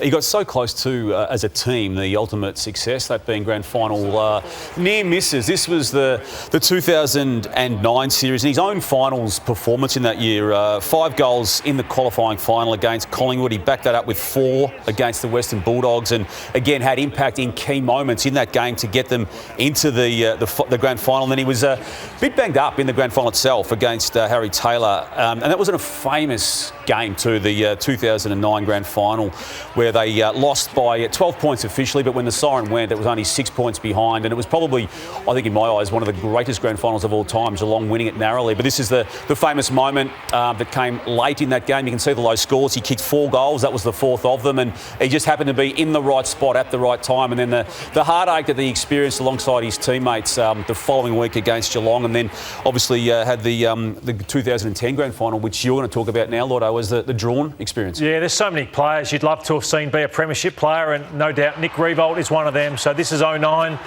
They went so close, didn't they? They went so close in that game. It was a brutal game of football. It was. And they stood up. Yeah, and there he is, just so desperate. And then this is the drawn grand final the next year, 2010, where, again, so close, bounce of a ball against Stephen Milne, and they win that premiership. So there is the draw, and Collingwood recovered better and were able to bounce back the next week and just flog St Kilda. They would have to be up there with one of the best teams of the last couple of decades to not win a flag. Yeah. Like, they were stacked. That forward line was absolutely stacked with him, G-Train, Aaron Hamill, Kajitsky, Milne. Yeah. Unbelievable team. But you can actually go back further than that with St Kilda to the days of Lockett, Lowe, Winmar, Burke, Harvey. Absolutely. You know, they should have won a flag back then Aussie too. Jones. In fact, I think the final system was structured as such, and it was changed because of St Kilda was dudded, I think, there at one stage because it was highest ranked loser and all that sort of stuff, you might recall. Yeah. Anyway, I digress. We've seen some great moments of Nick Riewoldt at the MCG, and tomorrow will mark the anniversary of one of his other great moments. That's, of course, when he went down the slide and he came out as Freddie Mercury. So, you know, competitive on the football field, and he was certainly making sure that he'd be the one to be remembered for this particular slide. There he goes as Freddie Mercury into the depths of that icy water. So, yeah, there you go. That was brilliant. It was brilliant. And TJ, he was good enough to send us a message this morning about being on the Sunday Footy Show. Good morning, Lloydo. Really appreciate featuring in your top 30, mate. Means a lot, especially coming from a man of your stature. Really looking forward to tuning in and seeing how you justify being number one on your own list too. That's going to be a beauty. Also good to feature on Deep Dive as opposed to your garbage, Nath. And just a quiet warning, if I feature again, then I'm absolutely positivo. There's going to be some stuff coming back your way. There's plenty of mediocre moments that you've had that I'd be happy to shine a light on. You know what I'm talking about. Junior Fang. But in all seriousness, well done, Lloydo. Appreciate being in your top 30. Have a great morning, lads. Well done. That's great hearing from the champions. I don't know what he's got on Nate, so I'm looking forward. Sounds like he's got something. We're good mates. Here we go. Junior Fang. Is that because he always talks about my little teeth? So. Yeah. You guys. Yeah. Good mates. Good. Have you got mates? I don't know if Nick's one. I think he gave me a tickle up earlier in the year. Anyway, but he was a terrific footballer, and that was one of your best deep dives, that one. And thank you, Nick, for being a good sport and sending us through that video. Luke Hodge was always a player I would have loved to have played with. For the person of the years and the player, he's just tough, someone you'd want to play and run down the race behind in big finals. And what a career he had. Pick one in the 2001 draft, 346 games, most of those for the Hawks, 4 flags, 3 premierships as a captain as well. And 2 Norm Smiths, unbelievable effort, 3 All-Australians and 2 Hawthorn best and fairest. Absolutely brilliant. A look at the draft he was part of. Is it the best we've seen? Hodge, Ball, Judd, Bartel, Del Santos, Stevie J, Sam Mitchell, Montagna, Ablett Jr. as a father-son, Swan and Brian Lake, and he led that way, TJ. Juddy's going to be filthy with you, mate. You're blocking him out there. Was I? Yeah. Apologies, Juddy. He's a very good-looking man, Juddy. But here is Luke Hodge speaking the night he was taken pick 1. Hodge, a 17-year-old left footer, the Hawks fully aware they'd chosen a hot midfielder. Oh, very. Just the last couple of weeks have been just sleepless nights and that, but yeah, very relieved. Came in with a big focus, obviously being that number 1 pick, and it took a while to get going, didn't it, for him with injury and just finding a spot. But in 2007, they made the finals, the Hawks. And there was a particular game that he played against Western Bulldogs. It was the first time that I think he just took over a game and absolutely dominated. 36 disposals in this game, 6 goals, 10 inside 50s. It was a 14-goal win. It was a statement he made as a player and then the club as a team going into the finals that year and winning the flag the next year. And almost immediately after it, Alistair Clarkson went to him and said, we're going to have to change your role and make you almost more of the team player down back, which is what a deficiency in the club at the time. But he could have been something like this, Lord. We saw in this game for his whole career had the Hawks allowed him to be. Yeah, unbelievable skills, didn't he? Tough, skillful, good mark, underestimated his marking. So I played with James Hird, who had all those things. So you just wonder whether he could have been a Hird-type forward if he played there more of his career. Well, he was one of the toughest players, probably if not the toughest player I think I've seen play the game in the last 20 years. And in the 08, I think it was the 08 prelim. 2008, broken ribs. And this is what Hodgie did. He just got up and he got on with things. He's brushing away the trainer going, nah, I'll be fine. Absolutely, I'll play on. And this is Matty Stokes testing him out pre-game in the grand final, which they went on to win. And yeah, he just was an absolute ball. And there's one of the, as you said before, you would love to play with him.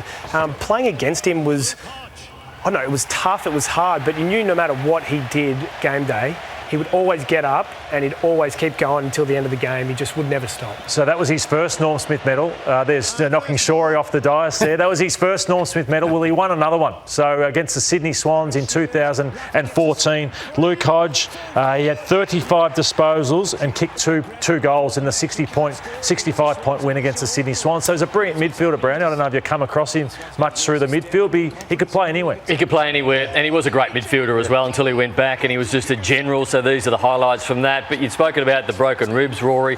He was known for his toughness, wasn't he? He was known for his skill level, but above all else, he was known as a team player and for how tough and courageous he was, and for things like this. I mean, he was a big boy. He was a solid as soon as he came into the system. You said he took a while, Damo, but he always had that hard edge about him, and you knew he was going to go back with the flight every time. He'd put his head over the football. He was just a leader. He was a man, was it? He was a man who led from the front, a team of men, and that's why they won so much. That's why Alistair Clarkson loved him, and he's probably one of the greatest Hawks of all time. He was not only tough, but the way in which he talked out on ground and saw the game, him and Sammy Mitchell working together, no wonder they were so good for so long, because all they did, they saw the game so well and they would just talk and change things game day to the point I used to love just listening to him out there to go, is that what you really pick up on? We're going to see some of that soon too. Incredible. Yeah. And just following on from what Nathan was saying about his toughness, I mean, he was a tough footballer. He took no prisoners, and here's some of the incidents here. I mean, when you talk about, he sort of was a regular at the tribunal, he wasn't really a regular at the tribunal. There was only several times that he was reported throughout his career, and he copped maybe a total of 10 weeks suspension throughout his career there. So, but he gave as good as he got. There was no doubt about that. And Luke Hodge, of course, that wasn't tough. That wasn't tough. There you go. That wasn't I think that got him 3 weeks. Was that Andrew Swallow he just decked in? I think that was. Yeah, so that earned him 3 weeks, and then in 2015 there was about 5 weeks of suspensions. But so he was and spoke beautifully too at the Hall of Fame. I don't know if you get into that in a moment, but he was terrific at the Hall of Fame. A good Colac boy. And it's moments like that made him so good. He was just the ultimate competitor for what he played. Crossed the line a few times, but that's what makes him who he is. But it was controversial a little bit at the time, would you say, when Sam Mitchell was the captain and it was handed over to Luke Hodge, wasn't it, Damo? Yeah, well, Mitchell being a premiership captain himself, and obviously the lifestyle, or the family arrangement, I should say, with Sam Mitchell, with young children as part of it. It was just all the planets aligned for Clarkson to make the decision to go with Hodge, and it helped, I think, settle Hodgie down too, if he, as he did allude to that, didn't he, TJ, during the week at the Hall of Fame dinner, and the leadership component to it. You touched on the leadership on the field, and you have already too, Lloyd. This was when he was playing for the Lions. He got mic'd up, and you can see just how much knowledge he's got of the game.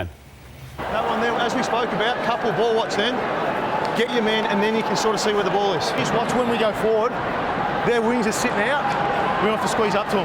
You were that worried about Eddie Betts then, you've come up here, and then you've gone back to find him. What's our rule? Listen, we need to keep squeezing up. Dimmer's gone back to get Betts with that big gap. Keep squeezing, pushing us up. When the ball's out, make sure you're in front, and back yourself. You go and get it. Hey boys, remember, it's about 2 minutes to go. Let's be a bit smarter now. What did you do with that 50 stoppage? Huh? Did you have someone? I think it was a forward, then he spun out. You stay with him. You stopped his heels there. You go with him. Lordo, Sam Mitchell has gone down the coaching path. Good. Yeah, I've got no doubt, and people who know him far better than we do on this panel say he's a coach in waiting as well, but whether he wants to go down that path is going to be the big question. He's got a young family still. He's very, very good at media now at Channel 7 and other outlets, but if a club wants to take a risk on him or take the leap of faith into him, I think he could be as successful as quickly as Sam Mitchell. We shorten that, but if you want to go on YouTube and listen to it, it's probably the best I've ever seen of any player mic'd up. And that's a skill. That's not everyone has that. That is a rare talent and a rare skill, just like this is a skill too. Watch him. Lines up Brad Sewell here. Oh, no. And donk, right in the back of the sky.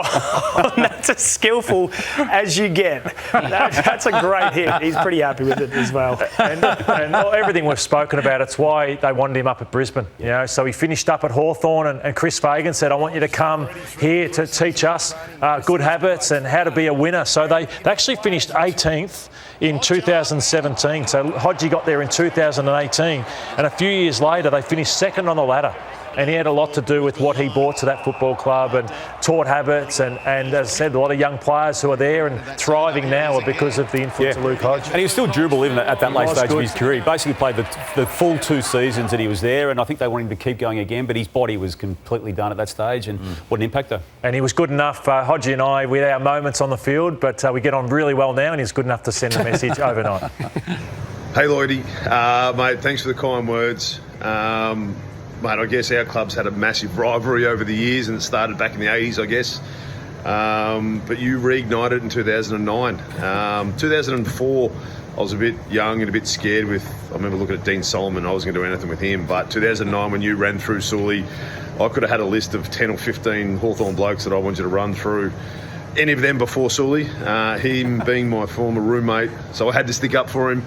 And I saw your head as a target. I think I did sneak a couple in. I think I snuck a couple of lefties in. My knuckles were sore afterwards, but totally understand why you did it. You were setting the standard for your team. Got them through to the finals, which they got walloped in Adelaide. But anyway, mate, some great battles. Love watching you play, and it was always fun when we had that massive rivalry with all the Hawks and Bombers hating each other, the supporters. Cheers, mate. Thanks for the kind words. Have a good one. Bye. Oh, that's great. And he's away for his birthday. He was away for the weekend, and it's good enough to send that video. Players like Joel Selwood come around every 25 years. That's how special a player and a person and a leader Joel Selwood was and is. And look at this record, 355 games, 4 premierships. Couldn't fit in much more on the board there. 6 All-Australians, 3 best and fairest, the rising star, most games and wins as a captain, most finals in AFL history.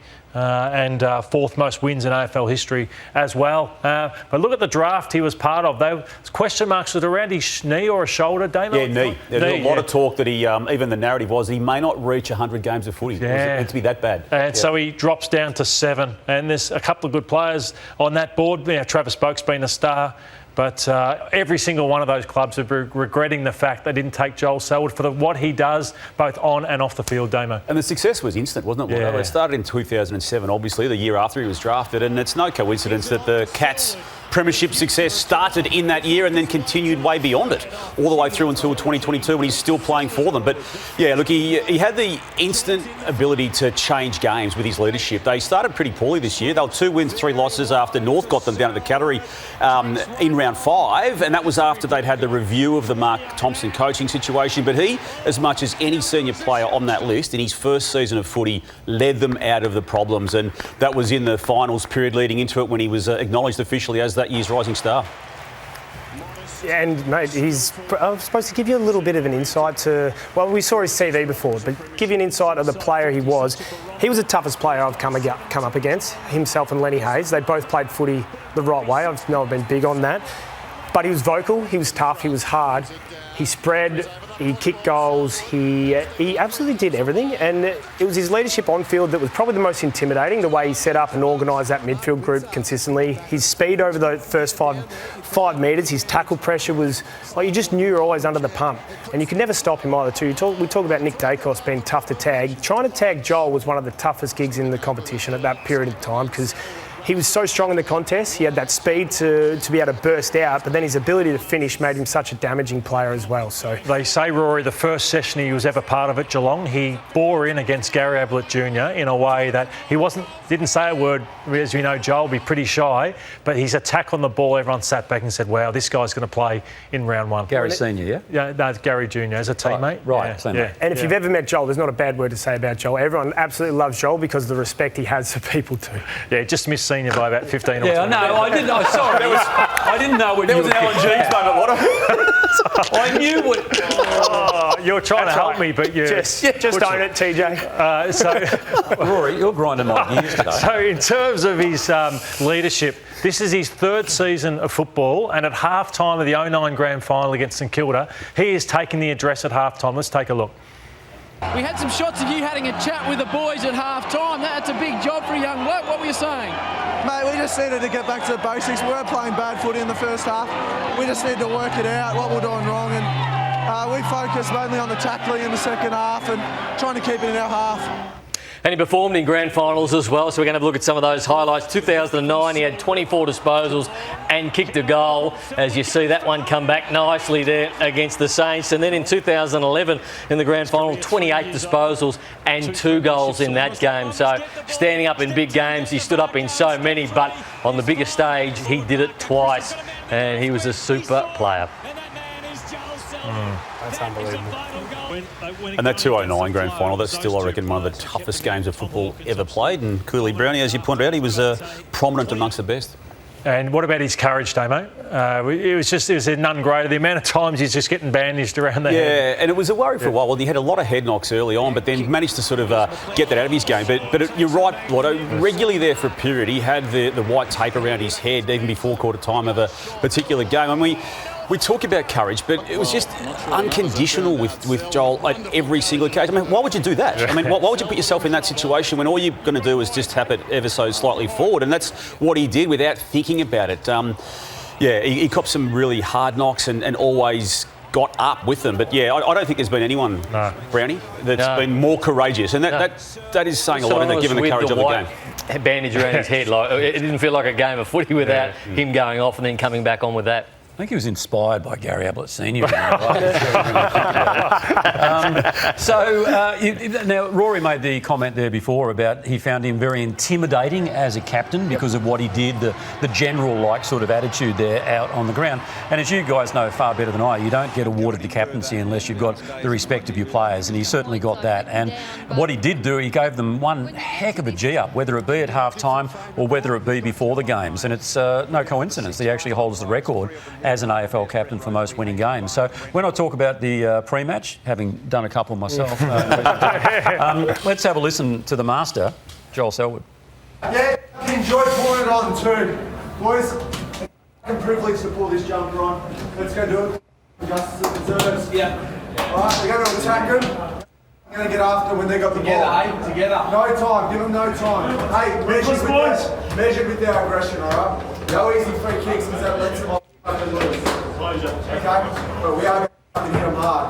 Right, boys, time to get out. Here we go. I know that was a theme to get after the Sydney Swans and a theme around drowning the Sydney Swans. So let's imagine the MCG filled with water and we're going to go after them one by one by one, and they certainly did that early in the first quarter against the Sydney Swans in that fashion. He also loved having a bit of fun. Mad Mondays.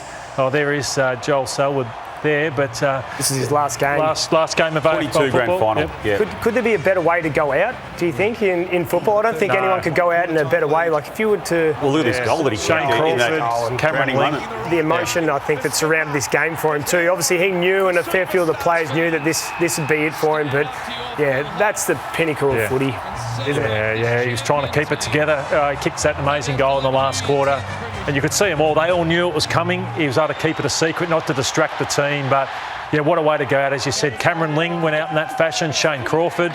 But everyone else goes out more disappointing way. But here he is. What about his Mad Monday escapades? They took it to a new level, Geelong, down there. And he was as good as anybody at it, Joel Selwood. Absolutely brilliant. So, played hard in terms of on the field. And then when you win flags, just enjoy yourself. Danger part of it as well. So... This is when they were being accused of being like a dad's army. Too old. That's right. So, no, what a legend of the game he's been, Joel Selwood, and maybe a legend one day in the Hall of Fame. Absolutely, and we've pumped him up, this whole thing. The only one criticism I could have of Joel is he introduced the whole raise the arm for the high head tackle. Isn't that? Otherwise, he was the most perfect football that everyone aspired to be like. This morning, we're going to celebrate the career of Scott Pendlebury. It's his 20th season of AFL football, and he got the 3 Brownlow votes. You would have thought last night for best on ground against the Eagles, 416 games and counting for Scott Pendlebury, 2 premierships, Norm Smith, 6 All-Australians, 5 Copeland trophies. Only thing he really hasn't won is a Brownlow medal. Like Bontempelli would have loved to have seen that for Scott Pendlebury. His first game was way back in 2006, and this is Bucks hitting him lace out.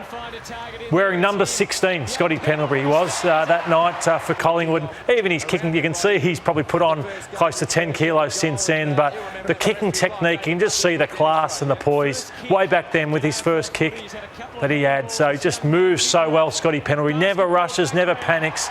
and one of the all-time greats of the game, Damo. Yeah, Lloydo, and over those 416 games, it's been as smooth a moving career as I think we've arguably ever seen. You said off the top of our show that time just stops for him, and it does. And it stops for him even as recently as last night at age 37. And this is where it started in 2006, and the big moments in big games. He's tougher than people wanted to, I think, initially acknowledge. He always sees something before it actually happens. And the fact, Lloydo, that he's racked up 10,000 disposals. I mean, just take a breath and absorb that. 10,000 disposals in this game with a lot more to still come. He's going to be breaking Brent Harvey's record at some stage of next year when he gets through the contractual negotiations there. But, look, doing it his own way. And as you say, in the most recent game he played, you were giving him best on ground for what he did last night against West Coast. But it's as smooth a moving career as we've ever seen. And we all see this week in and week out, Rory, but it's the things we wouldn't see from Scott Pendlebury, isn't it, that has allowed him to keep doing what he's doing at 37. He goes to lengths no one else is willing to go to. He has. He's been the absolute trendsetter in recovery, looking after your body. He's been so diligent with that over his career, to the point that 416 games, I don't know what the ceiling is for him. Yeah. He could play so much longer, well over 450. I think he could definitely play a couple more seasons with how his body is. But speaking of Harvey and stopping time, I've always likened him to Robert Harvey in the way time just stops for him. And you spoke about this, Damo, but he always just looks like he's under no pressure. Yeah. And Robert Harvey had the same capabilities where he just always had time, could just cruise along. His penalties have never been overly quick or agile, but he just dances around people and made people look silly across his whole career. People have said it's basketball or what. I don't know if that has anything to do with it whatsoever. Isaac, what do you reckon? Oh, you develop skills and you acquire skills as a kid. Whether it's the basketball, I don't know. I think it's a little bit of his personality, and that plays out on the field. His ability to just feign something, then see something else. But what I've loved most about Scott Pendlebury is his ability to play outstanding football in big games, highlighted in 2010. He won the Norm Smith medal, and he's done this. Well, they're hard to win, Rory. But he's done this his whole career, and anytime there's a big moment for Collingwood, Scott Pendlebury's the one that stood up. In their last grand final, it was his work done in the last quarter, his ability to put Nick Dacos in the centre of the ground as well. He reads the game as well as anyone I've played against. I think you talk about his toughness, Lloydy. Playing against him, he was as tough as there was out there. And because his body's so big, when you run out against him, you think, oh, I'll be able to lay the tackle here. He's so strong through his hips. He's got some of the best pipes in AFL footy. But he was an absolute joy to play against. I remember one of our final conversations when I was finishing up. I said to him, what keeps you going, mate? And you put up all those individual accolades, and it had nothing to do with that. He said, I just want more premierships. And he got one a couple of years ago, and he might get another one this year. You brought up the basketball. I don't think it's got anything to do with basketball. I just think some people are freaks, and he's got a freakish ability that he's been able to harness and make better, and the way he moves the football. But you talk about the fact that you've got him as a coach now, and he's an on-field coach for you, but he's also an on-field coach at Collingwood his whole career. So we see this quite often. And obviously under Craig McRae, that's been elevated to a new level, and just his ability to coach. Imagine having a coach like Craig McRae, but then someone as good as Scott Pendlebury to give you a message out on the field every day of the week. He must be taking money out of the soft cap. He took Craig McRae's job there. He had the board. But I wonder how the coaches go with him. So, yeah, you have coaches that have a lot of experience, but you've got Scott Pendlebury in the room. How much are you using him? It'd be fascinating to see how they use him day to day during the club. Yeah, I am fortunate enough to coach with him twice a week and then on Saturdays. But his ability to deliver a message in so few words and make it... It's the clarity is unbelievable. You said you've learnt off him, haven't you? Oh, I've learnt more from the game in him than from anyone in my lifetime with what but he says the same about what he's learnt from Craig McRae and this team. He's learnt so much from them. It's a big statement that you've just made there. Yeah. You've learnt more of Scott Pendlebury than anybody in your lifetime in the game. And in the modern game too, like what Shees was unbelievable, but in the modern game of how it's being traded, it's been unbelievable. And here he has been mic'd up on field as well as a player, and here it is. Use them straight away. Don't hang on to the ball and then try and use them late. Just use them and then let's run. Go back to wherever the ball is, go to the ball. That's where we need you. Yeah. 10 to 2, just keep going. Wherever the ball goes, you go. Turn up front, centre, good things will happen. Yeah. Bobby, sit in front, Bob. Sit in front. Yeah, Krug, sit in front. Bobby, stay there, Bill. Stay there. Stay there, Krugs. Get ready to go. Get ready to go forward. Make sure when we get the ball, we stay predictable with what we want to do. But if we turn it over in dangerous spots and there's numbers, let's hurt them. Let's kick 3 or 4 on them here. That's similar to me, Mike. I've heard it all. So we get to the tense moments, 2023 grand final. We'll go to the third quarter and the last quarter. The game was decided by a kick, as we know, and just having him on the ground, we've already discussed it, but putting himself in that position and then going back, that's not the easiest of kick of all time in the moment of that game, in that particular period. And then this again, last quarter, you can see what he's doing here and still being prepared to take on the game, waiting for the right moment, being in the right positions in these key times. Look at the score there, 4 points up. And what are you even the morning after this game and the week after, we're talking about how he basically controlled this game as a coach in these final moments, and then was rewarded with the second of his 2 premiership medallions. Yeah, you can't fully show what he did on that day where, it's kicks, marks and handballs, like it was worth 50 what he did in that last quarter for everyone, like the way they killed time off the clock. Then they fell behind. The way they went again when they were 3 points up to get that still side-bottom goal. He ordered that. Nick Dacos says to Scott Pendlebury, I think I need to leave the centre square at one period because he lost his confidence. He says, no, you'll win the next clearance for us. You're staying in here. Nick Dacos wins the next that goes over. I think the goey goal kicks the goal. Yeah. So it's moments like that which is priceless. And you don't get to play 400 games, I don't think, without knowing the little things. And it is. You've got to, as a player, and it's a great lesson for young kids coming in, understand the game plan and what the coach wants you to do, and then be that arm of it to the players out there. And that comes under the little things, because the more discipline you have, the more freedom you get to have out there on game day. And this was his 400th game. They just scraped in a win. But for me, it's all the little things that he does, the coach he is on the field, that's allowed him to play so many games and that keeps getting in the game going forward. Yeah, and he's had 3 coaches, Rory, and here is Mick Malthouse, Nathan Buckley and Craig McRae speaking of Scott Pendlebury. In the modern era, he'd have to be the most consistently best player. And I say consistent because you rarely get a bad game there. Yeah, the awards and stuff, they'll clearly come his way, during and post his career, but it's more than that. I think he'll be remembered for a lot of things, but maybe even that last quarter of the grand final will be one of his greatest ever. You look at the Copeland, best and fairest results are an indication of where the coaches view you, and his consistency there has been unmatched. Top 3 finishes, let alone wins. There hasn't been a player who's contributed as much for as long as he has, in my view, and that makes him the best player that's ever played the game. Best player that's ever played the game. Big accolade, and Scott was good enough to give us a message yesterday. Hey, Lloydo, thanks so much for sneaking me into the top 30, mate. Very much appreciated. I sit in some esteemed company there, no doubt about it. Just seeing some of the names. To think that you've rated me in that top 30 is, quite humbling from a kid from Sale. I've really enjoyed the last few years, mate, as well.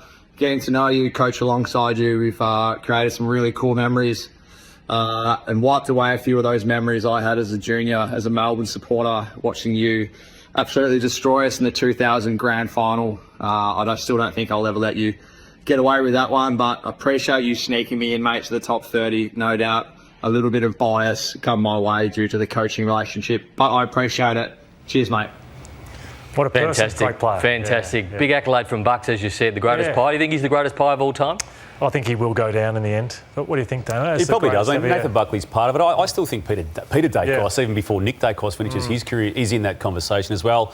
Peter Moore, Len Thompson. But for the total package, I think he will go down. Great footage, great memories. Number 15 of the top 30. Well done, Lloydo. He comes in at number 14 in my best 30 I've seen in the last 30 years in my time covering the game. He's the Adelaide Crows games record holder, 2 flags, 2 Norm Smiths, always stood up on the biggest day, 5 All-Australians, All-Australian captain as well, Indigenous Team of the Century, an AFL Hall of Famer. And I was critical of halfbacks before, but he's the first person that I saw go back to a half-back flank and cause absolute headaches. So I'd be there and he's always an extra behind the ball, and they just would feed the ball back to him at Footy Park, and he just run an absolute muck and use the ball as well as anyone. So the decision-making, the skills, never wasting a disposal, would never panic, touched on Pendlebury a couple of weeks ago about him, the game stopping for Scott Pendlebury. Well, it always would stop for Andrew McLeod, just a special player, and he could have played anywhere. Could have been a midfielder, half-back, half-forward. He did do it all right throughout his career. Yeah, and as you rightly point out, Lloyd, changed the way two grand finals unfolded in the second half of the two that they won. And you mentioned how he moved. He was such a smooth mover. It was as though he was playing a different game. He had gears and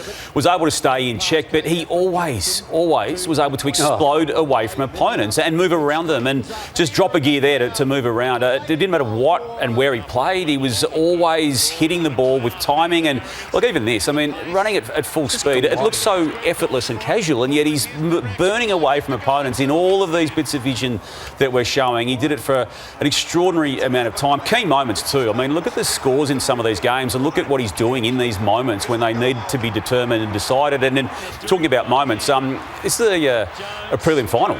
A massive final, maybe final in the 2006 season. And again, look at the score. So look at what he did at the old Footy Park there in key moments. He was your teammate, Rory. What can you tell us about him? Oh, he was meticulous. He was the ultimate professional. He didn't train much, actually, because he had bad knees and I didn't expect him to play over 100 games. But he found a way. So in my first pre-season I got there, he spent basically the whole pre-season on the bike with Charlie Walsh, who, if anyone knows what Charlie Walsh is like, you spend more time on the bike than you do out on the track. But that was his way to prepare. It got him in great condition. He came out and trained when he needed to, but that kept his knees fresh and his body fresh. What was that like for you, walking into the rooms and there's Andrew McLeod? Oh, you're in awe. I came in, it was McLeod, Edwards, Goodwin, and these are three of the absolute greats.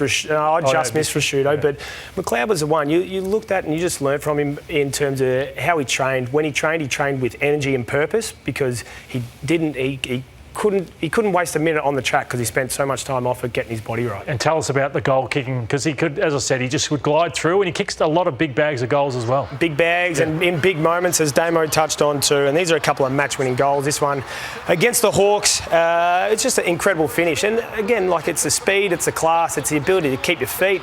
Young lessons for kids, like, get on your feet quick, but he was just all class. And this next one, that was his breakout goal from career starting, second year of footy, and that oval too. Like, there's so many fond memories. People still talk about Andrew McLeod at Footy Park there. But this one against the Pies in 2015, I remember this from the boundary, and I just grew up watching, idolising blokes like Non-preferred. this. Non-preferred, and this is why, kids, you use your opposite leg, because 3 minutes to like go this, from the boundary. From the boundary, look at that. And he ball drops, watch how he ball drops, he gets that fade on it intentionally too, so a special player. Yeah, wonderful career as we touched on, and I just want to get a few more highlights of his career. And just the big marks, the big goals, it's just some of his early days at Football Park there, taking the game away from the Bombers. I said in those big finals against North Melbourne, electric Andrew McLeod. As I said, could have played anywhere. So the Rolls Royce, he could turn on a dime, and I just touched on Houghton earlier in terms of not losing his feet. Shea Bolton never lost his feet, and Brownie, this was a guy who was just special and exquisite.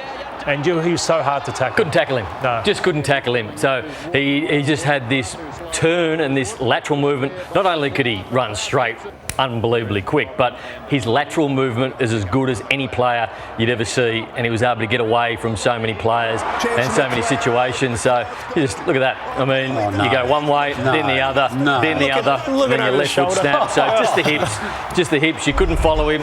And I think Tony Liberatore is the best tagger of this generation. 1998 prelim final, we set Tony Liberatore to tag him in this game. Andrew McLeod kicked 7. He was being tagged and he still kicked 7. He started at half-back. He kicked a lot of them from half-back, went to the midfield, went forward. There's Libba there, but just ripped the heart out of the Dogs. And 7 in a prelim, then you lead into a grand final, and he did it all over again the next week. Obviously won 2 Norm Smith back-to-back, but 7 goals when you're being tagged, unheard of. Well, as you say, he did win 2 Norm Smith medals back-to-back, 97 and 98. Only 2 players have done that, Andrew McLeod and Dusty Martin. Spot on.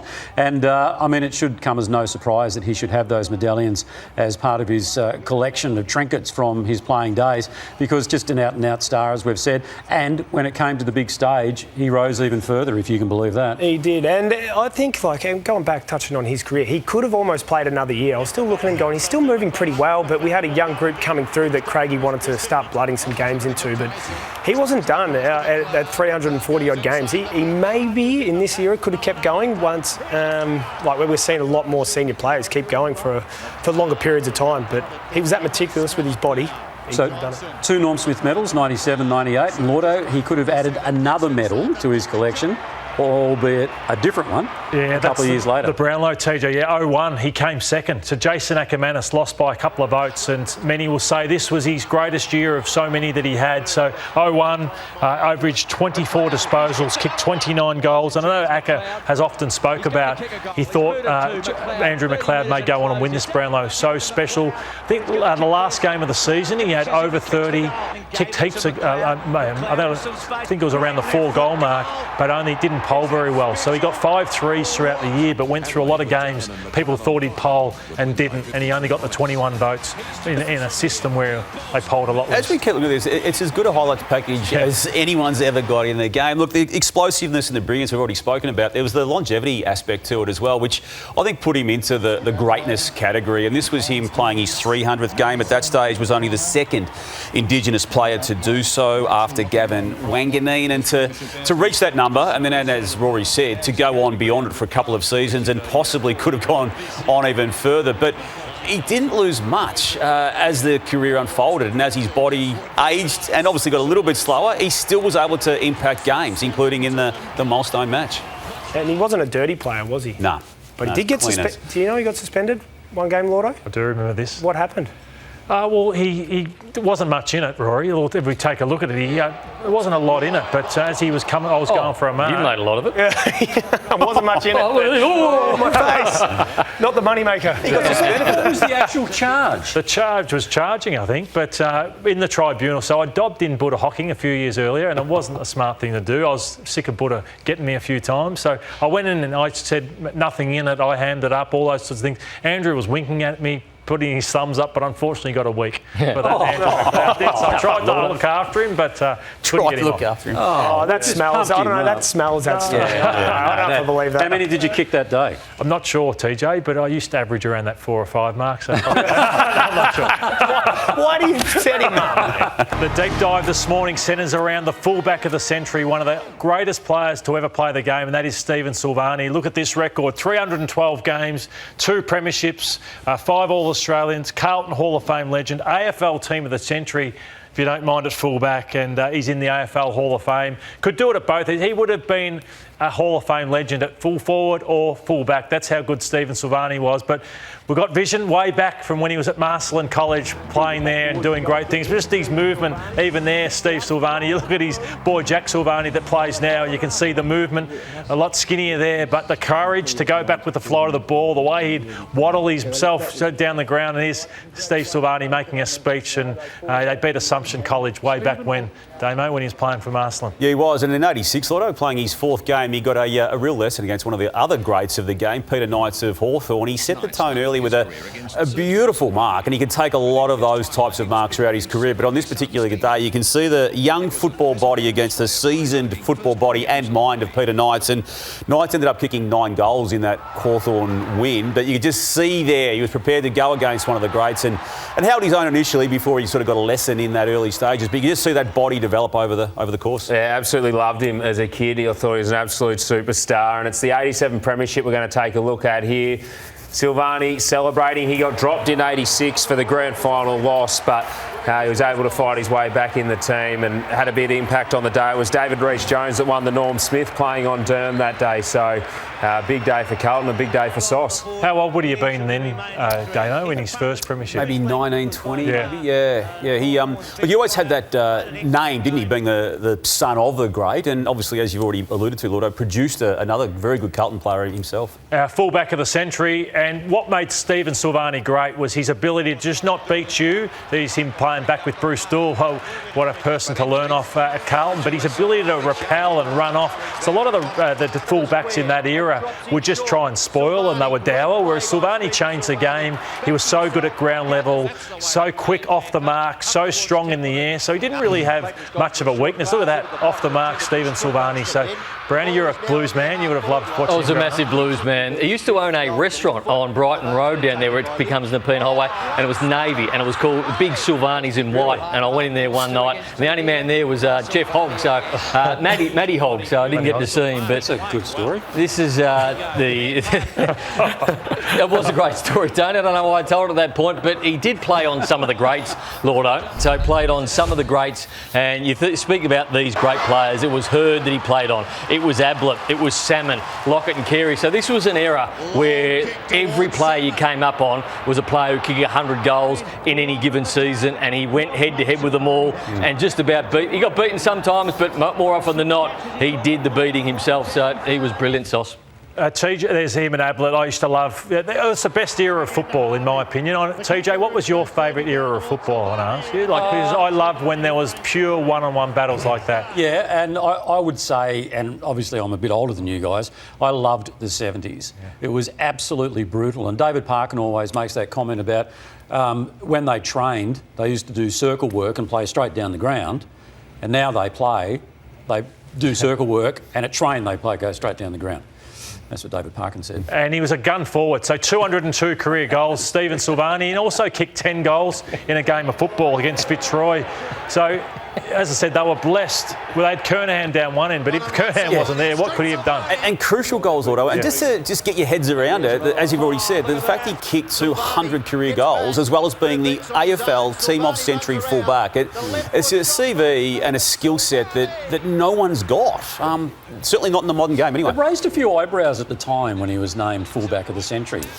Yeah, it might have. He was still quite young then, TJ. That would have been done in 1996, and he was he would have been still probably late 20s in that period of time. And there are other great fullbacks, but I think what he did after that validated the decision to make him that, because he still stayed a very good player 10 years after that team was named. We've seen plenty of marks. We saw the Peter Knights one there, but it wasn't just his marking ability; it was the courageous nature of the markings. And in 1988, for example, he was quite rightly given Mark of the Year. But he was a high flyer in every sense, wasn't he? He was. He took Mark of the Year multiple times. The one on, I think it was Gavin Krasiska at centre-half back. I think he just got the one in 88. The one in 88. So, but he absolutely flew time and time again. As you said, most of them were courageous, and he was acrobatics. And have a look at that. Just eye on the ball the whole time. Eyes on the ball. Never left anything out there. We look at those ones of Jonathan Brown and Nick Revolt. Look at that. This one. Anything he does is right up there with those. And those battles you've already alluded to, Lordo, yourself was in that mix when it came to Stephen Silvani, and famously in this, we're going to the Michael Long goal here too, which he always maintains he touched on the day itself and in the 20 or 38 years since. He's always maintained he touched it. 28 years. Yep. And then 99 was the famous or infamous from an Essendon perspective, Lordo, prelim final. You went head-to-head with him on this day. It was an epic game. It was a game for the ages.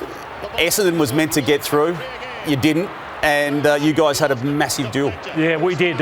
He used to wrap you up. So the great thing about Stephen Silvani was Bill, as I said, I admired him because he would play aggressive, but he'd try and tie your arm up. He would hurt you. He would intimidate you with his ability to take grabs. As I said, a lot of the fullbacks didn't do it in that period of time. So he was a wonderful player. Was there much banter between you two? Not really, no. Not much banter. The rivalry, we absolutely despised Carlton. I remember one of the first days I got there, Gary O'Donnell said to me, "You must hate Carlton as much as I do." Like, that's how much. And so it was the biggest rivalry I had through my time was with probably Sauce and the Carlton Footy Club. So whose story was worse there? My Silvani's restaurant one or his? I thought yours was bad, but yours topped it, I think. No, but mine was. I was only repeating David Parkin.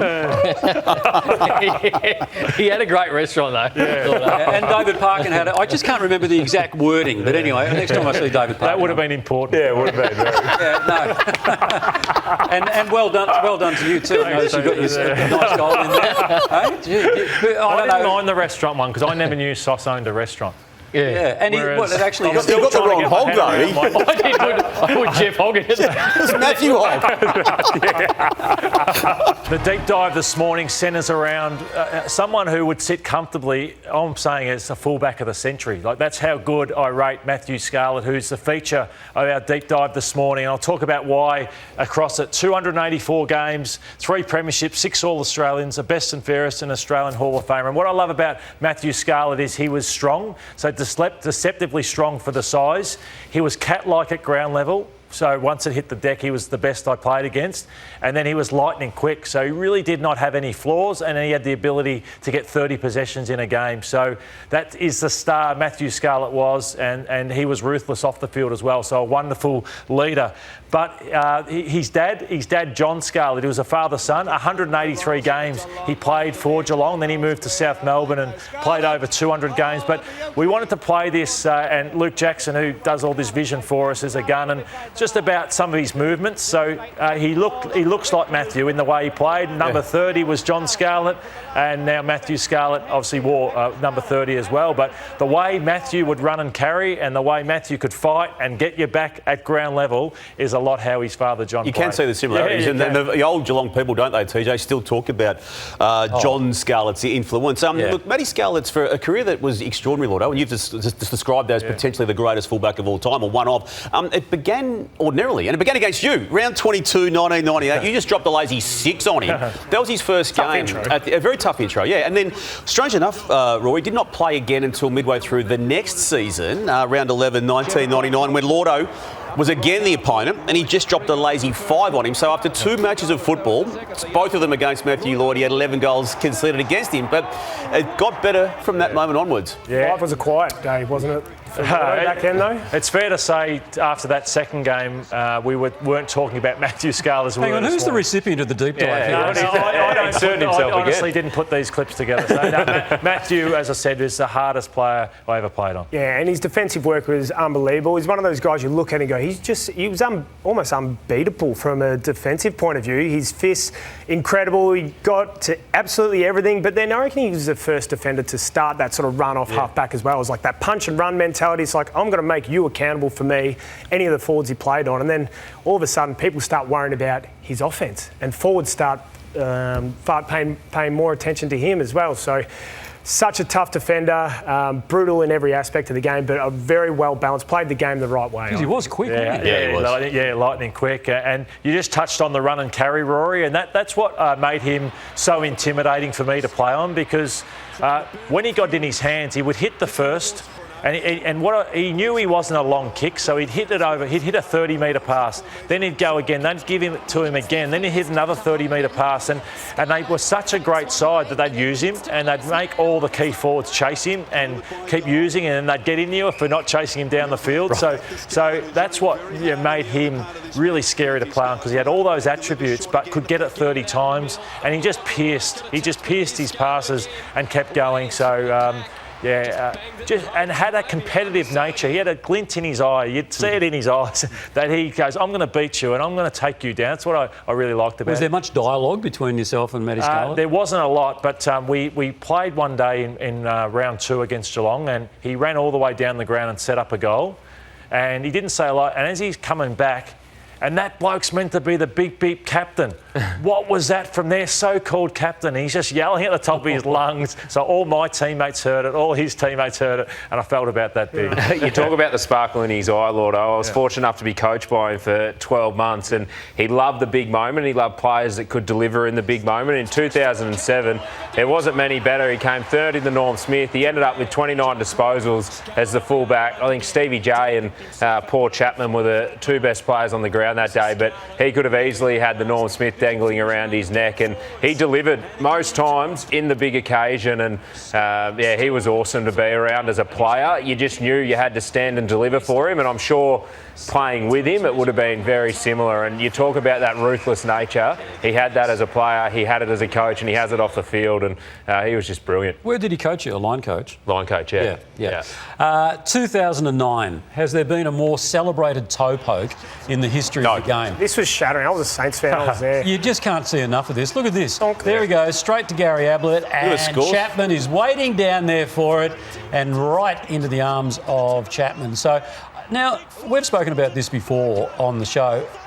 It wasn't fluke and it wasn't luck, was it? I mean, that was premeditated.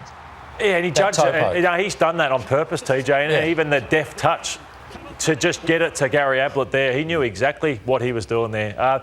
I just want to set up this story. So it's over in Perth. It's Fremantle v Geelong. A young player's run down Matthew Scarlett. Hayden Ballantyne walks over to him and says, "Your 6 All-Australians stand for nothing now, don't they, Scarlo?" And this is what unfolded after that. So here he is. He's in his face there about it. "Your 6 All-Australians stand for..." Bang. And what's amazing is there's even a Freo supporter. There's even a Freo. What's a Freo supporter in the retro? Even he enjoyed that Ballantyne cop one. Watch, he starts clapping himself in the background there. So Scarlo copped 3 weeks, and that is the ruthless nature. And anecdotally, I think he said he did a favour for the entire competition in that moment. 3 weeks from the worried Scarlo. What would he get now? 3 weeks? Oh, 6. 5, maybe? Yeah, 6. DJ. And he's always good fun, Matthew, and he wrote up a jumper to Hayden Ballantyne, and my eyesight's not too good, but he spoke there about punching you right on your chin. There's the premierships, there's the 6 All-Australians. He spoke all about that he'd achieved, and then said, "But I would have loved to have played with you." It was the unofficial boss at the club. The players who played with him always said, TJ, that they used to always take the club ordered issues to him first, and then it got to Mad Monday when they were celebrating their many premierships, and no one did it better. He shaved his head as KB for one of those Mad Mondays at one stage. He dressed as Hannibal Lecter on another occasion. Dermy got a run around in another Mad Monday celebration, and Teen Wolf also got a look in at one stage. But he probably almost set the scene and the tone, didn't he, for what has become the greatest Mad Monday celebrations of any club. Off field and on field, I reckon he set the tone. How they still defend today. And they say he was behind the Ablett. They used to do leading teams, and they say he's behind improving Ablett's form and his work rate to become the player he became. But TJ gave me nothing on the field, Scarlo, and he's given me nothing in his message in the last few days. G'day, Lloydy. Thank you for reaching out, mate. I thought I might have been a couple of spots lower on your list, and I think you really want me to talk about how good a player you were, so I'm not going to buy into that at all. Thank you again. Appreciate it. Have a good day. Let's take a look at his resume and what he's achieved at Collingwood. 280 games. He's a Brownlow medalist, a Norm Smith medalist, won the Rising Star, 7-time All-Australian and a 6-time Collingwood Best and Fairest. And it all started, he came in with a bang as an SANFL champion, really. He was a young player playing for Port Adelaide. He won it all. He won the McGarry medal, and he won also the best on ground in this grand final, Rory. So you're across these days. They get spoken to me a lot from a lot of people. I love their sample. Back then, they used to get 20, 30. Look at the crowd there. There's probably 40,000 people in that crowd. They loved, and he was part of such a successful club there. So that was 1992. He won the premiership, the McGarry medal, and that's the Jack Odie medal for best on ground. And then Damo was a big fanfare of when he went to Brisbane. And he did all that with the pressure of knowing he was going to enter the AFL the very next year. And as it happened, it was through the Brisbane Bears. And he stood up there. He came second in that year's best and fairest for the Bears in his first year on the list. Magic McLean won that year's best and fairest because the club knew he was leaving. And at one stage it was going to be to North Melbourne. It ended up being Collingwood. But coming off the McGarry medal, he had a very, very good year. I think he finished 5th or 6th in this year's Brownlow, even, Lloydo, in his first year as a senior player. I mean, he was 20 or 21 at the time he came into the AFL. But again, soaked up all the pressure, embraced it, and played that year, and so did his teammates. It was a famous team. Michael Voss was part of that team. I played that year knowing that he wasn't going to be there the next year, and I think he handled it quite maturely. Won the Rising Star Award that year, and then was off to the Pies. So he's done a deal. He knew that the club he wanted to go to, Collingwood, when he first went to Brisbane. And this is some info we got. So they struck a deal, Collingwood and Brisbane, unbeknown to the AFL. As Collingwood said, there's 10 players on our list you can't touch, but you can have any of the rest of them. So they ended up taking Troy Lehman and Craig Starcevich, Brisbane did, and then they got pick 12, which was Chris Scott. And here is Nathan Buckley talking about his move to Collingwood. I've always had that goal to play in Melbourne and to experience that, to play in AFL finals, and I think that's every young footballer's dream. There were facilities put in place that if I wanted to leave that I could, to the club of my choice. at the end of that year, we had a look around, and basically the desire I had to play for Collingwood 12 months earlier still existed, and I was happy to go, and I wanted to come to Melbourne. So the deal was done. I mean, obviously there was animosity from people involved with Brisbane at the time, but I think the people that really know and took heed of the way I went about that year, that they would respect the fact that I took everything into consideration and gave everything I had for that year, and the time was there for me to move on. So a deal could never be struck like that now, could it? No, it couldn't be. No, even. Well, there's still some bad memories from North Melbourne people who felt that they had him secured in that unofficial way prior to Collingwood swooping. So what were they offering?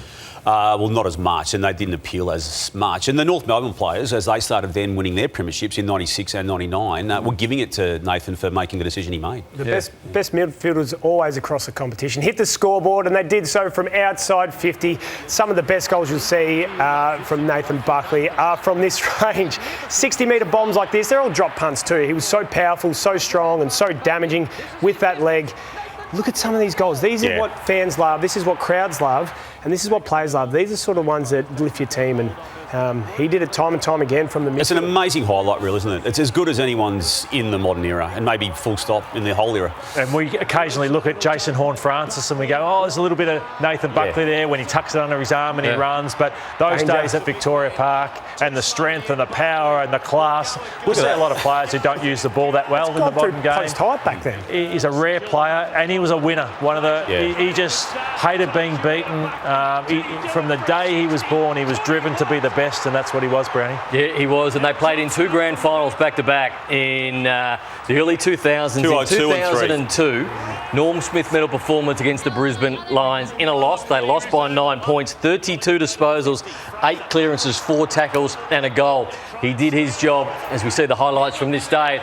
And the big talking point of this day was when he received his Norm Smith medal and he took it off straight away, which a few people said was disrespectful to the medal, but he was just so flat that they'd lost the game that he didn't feel like he deserved it. Yeah, he did, Brownie, and they weren't meant to go near the Lions in this particular game. This was the one that Ackermanis kicked the goal in late, and they got belted by the Lions the following year in 03, but this was the year that they were no chance at all, really, on paper and by way of expectation, and he stood up in that biggest moment. But you can see he did that because he was so hell-bent on winning a premiership. He was such a team player and would have done anything to win a grand final. Yeah, and it was more out of respect for his teammates, wasn't it? Yeah. The fact that we haven't achieved what we set out to do as a group, and I'm not going to stand here as an individual and take the accolades. So didn't get a premiership medal, got a Norm Smith medal, and then got a Brownlow medal, of course, adding to it in 2003.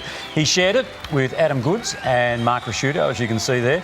And to give you an idea of the calibre of the field that year, they won by a vote from Shane Crawford, Ben Cousins and Gavin Wanganeen. Quite extraordinary, and it did cap off a remarkable season for him, an average of 27 possessions, and did get at least 1 goal a game.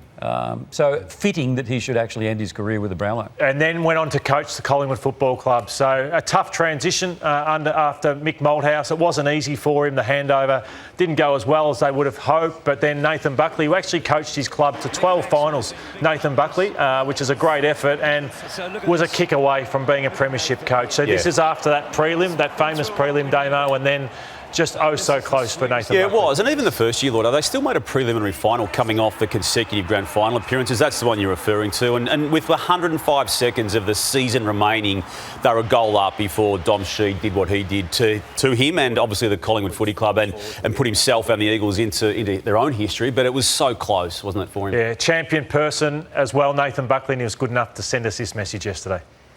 G'day, Lloydy. Humbled and honoured to be inducted into your top 30.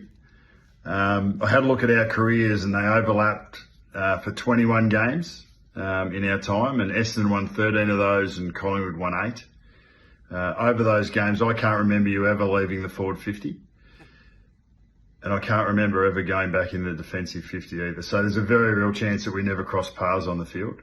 But I'm glad that you were able to see what I was doing from your perspective. Thanks very much, mate. Have a good one. Yeah, very good. He's an absolute pro.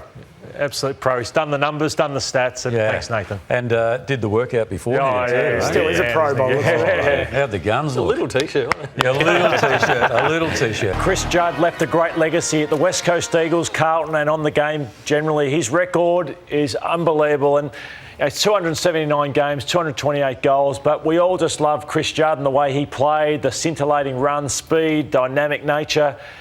Is as good as it gets, and look at that record. 2 best and fairest at the Eagles, 3 at Carlton, 6 All-Australians, Brownlows, he did it all. Chris Judd and a Norm Smith medal. But round 1, the West Coast Eagles didn't select Chris Judd, and after seeing him in the waffle, they said this bloke will never play waffle football ever again. So this is round 2, 2002, Collingwood at the MCG, and watching this back this morning, like the commentators are like, wow, what is this bloke doing out here on the MCG in his first game? So he had 19 disposals and kicked the goal, but you knew right away that they had someone very special playing for the West Coast Eagles. I think Brody Holland kicked 8 goals in that particular game, Lloyd, but you're right, the people who had something to do with him, and he had an injury-interrupted pre-season, just knew they would never, ever see him at a lower. Every great... shoulder tape too. He did, even then. Every great has a breakout game, and for Juddy, it came in the second season of his career. It was against the then 2-time premiership, or reigning premiership team, Brisbane Lions. They went on to win this year's premiership as well in 2003, but he kicked 5 goals, and it was the manner in which he pulled apart this all-time great Brisbane Lions midfield that again made everyone stand up and take notice and realise that this guy was going to track to win Brownlows and be a multiple All-Australian player. He just had the ball on a string in this game, and the speed with which he attacked that particular moment, he never ever looked back after that. Yeah, it's his speed and explosive nature which he could leave a stoppage from. It's a rare trait in footy, and the best, absolute best of the best have it, and he had it in an abundance, didn't he? And this was the peak of the Brisbane Lions' dominance in home and away seasons and finals as well. And as you said, he played his part in a pretty decent midfield too, so it wasn't like he was on his own in that midfield. He had Cousins, Kerr, Big Coxie putting it down to him, and he performed in the big games too. In a losing grand final in 2005, he was Norm Smith. He was enormous, but he's got his revenge the next year when they were able to beat Sydney in the follow-up grand final. And those epic grand finals decided by a kick on both occasions. Yeah, he stood up in both, particularly the one that the Eagles lost. Hey, Rory, did you play on him much? No, I got the back end of him at Carlton. I was there in his final game, but always just in awe. It was one of those players you watch when you were younger. I was always like, I wish I had his speed, but was never quite blessed with his speed. Well, that's him in the premiership right there. Let's have a look at him at his best, because it is the best highlights package you could have. Outside taking huge marks, the run and the carry. This was goal of the year. Jordan McMahon's really quick, but he is putting space on him. And just his highlights package. You sit there and watch the fact that he picks it up at ground level and runs away the way he does all day. Have a look at that. He was as good as they get. He's Couldn't finishing. tag him, could you? Always kick goals, but sometimes in the midfield could butcher a footy. But I tell you what, when he got around goals, Damo, he did not miss. He was as good as anything at kicking goals. Have a look at that. Has the one bounce, has a look behind him, and always finished with a goal. Very rarely missed a goal. It's acceleration, so we're watching this acceleration, but it's the cleanliness. So champions are cleaner than everyone else, and they do the fundamentals well, and that's where he's so good. It's just the pickups, the takes, and then put on the afterburners Clean. and settle himself. That's what separates himself. All this stuff here, look at that tape. Like, you cannot teach that. That's what separated Chris Judd from the rest, is his cleanliness, and that's why he won 2 Brownlows. Look at Lachie Neale now. TJ, he's cleaner than everyone else, and what makes him special? Well, you say he won 2 Brownlows. It would have been a travesty of football justice had he not even won 1. But the first was in 2004, and he was sort of having to share the limelight on this night with wife Rebecca, because that's where she made her debut on the red carpet in that red dress. But he only played 68 games, and there he was, up on the stage receiving the first of his Brownlows. There's Beck there in the red dress. I remember the boss said to me the next day, he said, I don't care about a follow on Chris Judd, find the lady in red. Anyway, and she was quite elusive. But also in 2010, Carlton, where he picked up his second Brownlow medal. Why are you looking funny, Nathan? I'm not. Well, Beck was the story. in many ways because of the red dress and the fact that she'd sort of made her debut there on the red carpet. But you couldn't take anything away from Chris Judd. He could have won 4 or 5, he could have, really? And he had some weird suspensions. So we're not going to show them all. So he had chicken wings, he had eye gouges, but he did have a pressure point moment. So here he is with Michael Riscatelli. So we got 3 weeks for this. So pressure point and Juddy, he's a quirky guy. We all love Juddy. He's a close friend of all of us. And this is how he answered some of the questions with the media after the game. After the tribunal hearing. Now the act itself was less than a second's worth of stupidity. I've since watched a couple of Steven Seagal movies and realised that pressure points are no laughing matter. Not to laugh.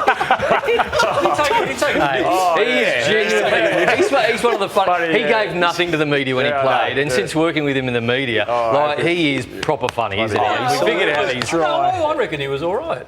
Yeah, he was good to deal with. He's hilarious. He's the funniest bloke I think we've worked with. Absolutely. Yeah.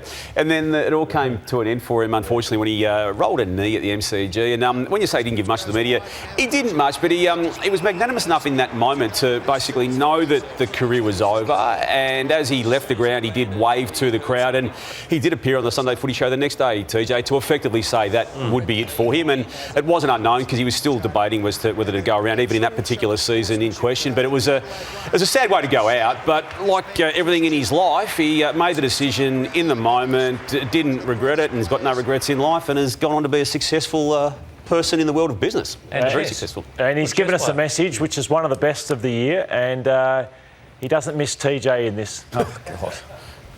Lloydy, mate, thanks very much for having me come in the top 10 in your list. It's a huge honour and much appreciated. I was desperate to come into the studio to receive the honour in person, but look, I know that TJ has a long history of trying to kiss Judds when they're in the studio, and I just couldn't get comfortable with it. So apologies, I'm not there face to face to receive the honour. It does mean a lot, and I actually know how much you would have put into it and how much thought would have gone into it. So really appreciate being included. And, all the very best. His one-liners are the best. So he's at number 10. I'm looking forward to the top 9 because he's one special player. What a talent, what a superstar. You know, it wasn't easy being the son of one of arguably the greatest player of all time, but he went close himself. So I'll be interested to see where everyone thinks he sits in terms of the greatest player that's the game's ever seen. But look at that record, 357 games, 445 goals, 2 flags, 2 Brownlows, 8 All-Australians, 5 Lee Matthews trophies awarded by his peers, 2 best and fairest for the Cats and 4 for the Gold Coast. And wasn't it, TJ? Is that one of the... It's an interesting question. If you could, at the end of your career, outside of premiership medallions, have any other trophy, would it be the Lee Matthews trophy because it is judged by your peers? Oh, well, he's just done everything, TJ. I don't know where it sits. I'm not sure. I think a Norm Smith medal outside of a premiership medal for me would be the one I'd want most, to stand up and be the best on grand final. But here he is with his father. Oh, I think that's Nathan, isn't it? Yeah, it might have been, yeah. That was obviously Gary Jr. And here he is playing in the under-18 competition. Look at the size of him. That's Campbell Brown, the last bloke you'd want to play on in the under-18 championships. But he just showed signs. We see even Joey Montagna and Jimmy Bartell in some of these clips as well, but you saw glimpses of him. But once he matured, he learnt to work. He got some hard feedback too from the Geelong players, Damo, around a graphic you're about to show as well. Yeah, we might as well go to that now, Lloyd, because he started in 2002 and ultimately struggled with regard to possessions in those first 5 seasons of football. They had the big powwow coming out of that 2006 period, the entire all-of-club review, the decision to keep with Mark Thompson, and then look what happened beyond that particular moment. 2007 onwards, he became the great that we now know him to be, and it was almost overnight, having had a 5-year build-up to it. But they convinced him, Lloyd, didn't they, as you know, to believe in himself that he could be the best by some way, but he just needed to do a little bit more work, and he did. Well, he had an unbelievable squad around him too, which certainly helps because he was the most untaggable player that I've certainly played across in my time. We used to try and tag him with all 3 of us in the midfield. We'd go, all right, we'll rotate this each quarter, or each time we're on, Scott Thompson to go to him, but you couldn't. He was so explosive, Brownie. When you have that sort of strength around your hips and you've got that explosion with your legs, you can't keep up with anyone. And he was so damaging, and He's going to go down as, for me, at the one of absolute greats of all time. What I'll say, Brownie, is just how clean he was. And so below his knees, he never panicked. The game stopped for him a lot. He balanced himself. A lot of these players invent problems for themselves where he always straightened himself up. He steadied himself. He did everything just better than everyone else, and it wasn't trying to do, I look at Buddy where he got himself in trouble earlier where he's trying to kick around corners. He just did everything right, Brownie. And he was genuinely fast too. The fact that he doesn't look like he's going flat out, but he motored every time he had it. This is the grand final. So his old man might be the best player I've ever seen, but he didn't win a grand final. And he went and won two in 2007 and 2009, played with his brother obviously, and played really well in these premierships as well, as you see here. And this was great for Geelong people. They hadn't had a premiership for so long. The old man tried to. I think the old man played in four and lost four. Yep. And then the two young ones made it. And then this happened. 2011, a 5-year deal with the new kid on the block, the Gold Coast Suns. And you can see the attention already for Gary Ablett. So they almost paid for him just on that media conference alone, because what he did, he put this club front and centre and on the front page and headline news. And the way he performed up there too, he was one out really. They had a very young squad, and the way he performed, he was still untaggable up there. He was just unstoppable really. He'd have 40 every week, and that was a small game for him. $1.9 million a year over that 5-year period. And of course, it was at the end of 2019 and he went back to Geelong. But mission accomplished, you'd have to say, Damo? Yeah, I feel so. I'm going to get to what he actually did in that 2014 season, but you're going to take us down another path now. Just a match winner. So he was a clutch player, match-winning goal. So this is the prelim against Collingwood. So in the prelim here of 2007. So that's something that I'll remember him for. His snaps and his ability to just the class and clutch. And Gold Coast wins were hard at times, but here's him kicking the sealer for the Gold Coast Suns against a heartbreak for St Kilda. But again, those snaps he just did not miss. Just a wonderful, wonderful player, Gary Ablett. Look at this, below his knees again, clean, evasive, never panicked. Bang, Ablett Jr. As I said, is he the greatest that has played? So it was a big signing in 2011, and then 2014 they were in the 8 when this happened, and he was tackled there, shoulder popped out, and basically he were not the same. Obviously for the rest of that year, it arguably cost Guy McKenna his job. Guy McKenna still feels it. This moment, which took them from inside the 8 at that stage of the season, was round 16 in 2014. Only won one game beyond that without Gary Ablett for the remainder of that year. Here we are in 2025. They're on the verge of making their first final series, but had he not popped that shoulder, he may have been able to take the Suns through to the 2014 series. Lordo, the greatest mids always kick goals, and these are a couple of special ones from the pocket. At Cardinia Park back then, that's an unbelievable drop punt from that pocket in particular, and he did it again when he played for the Suns as well. Look at this, another one, this time a snap. That's almost impossible to kick. He's kicked a little top spinner end on end, and that's why young kids, you do the work at training and you do the work when you're at home, because he was diligent with the work he did off field. His last game, a losing grand final.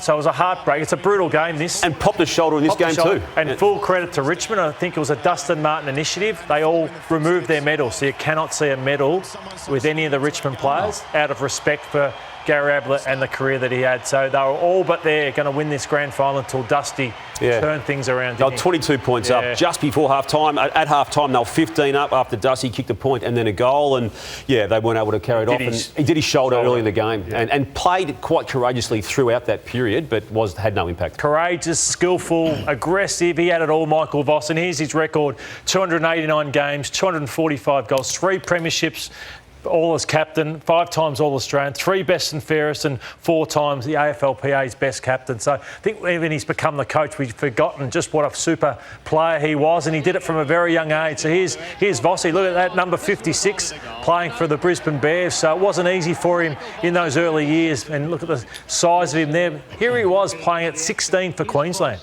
So he played for Queensland against New South Wales, and everyone knew just how good he would be there. And then he transitioned into the number 3 for the Brisbane Lions, where he became the superstar player that we always knew he would be. Look at that, just powerful Michael Voss there, another number 3, Damo. So you saw he had it from a very young age. It was the courage and the power, wasn't it, that became so synonymous with him. But the skill was always there and was there right to the end. It just came in different forms. But he was a skillful Lloyd. I feel before he broke his leg in 1998, as anyone in the game at that particular point in time, he was beautiful to watch on both sides of the body. And that leg break would have ended the careers of so many people. He was able to win another All-Australian Guernsey the very next year back in 1999. But his highlight reel, it might be something that people don't naturally think of, but it is as spectacular, arguably, as a lot of the game's greats. I mean, getting up that high, obviously, and kicking long bomb goals, which we'll see in a different part of this presentation in a few moments' time.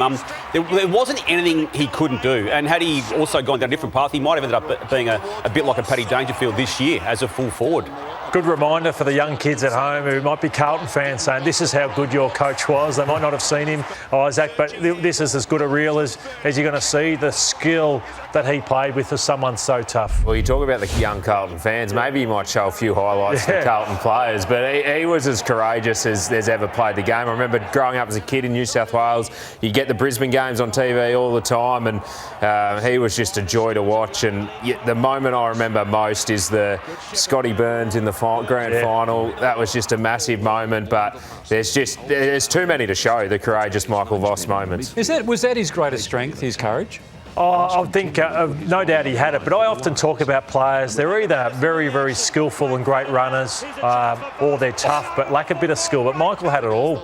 I don't think Michael lacked for anything in his game. So courage is one thing. I don't want to underestimate just what a talented, skillful player he was. As Damo touched on, you just touched on that moment in grand finals. So he was a big game player.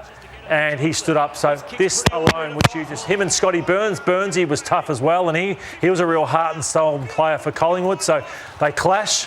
He gets it to Simon Black, who we're going to hear from later on, the superstar North medalist Simon Black. But watch Vossi afterwards. The intimidation of getting in the face of Scotty Burns. This is amazing vision we're about to see here afterwards. So we watched the replay of him getting it over to Simon Black. But this was a significant moment. Look at that. The fire in the eyes of a competitor who was just going to get in the face of the Collingwood superstar Scotty Burns, and this is the result: 3 premierships in a row. Brownie, he led the way magnificently.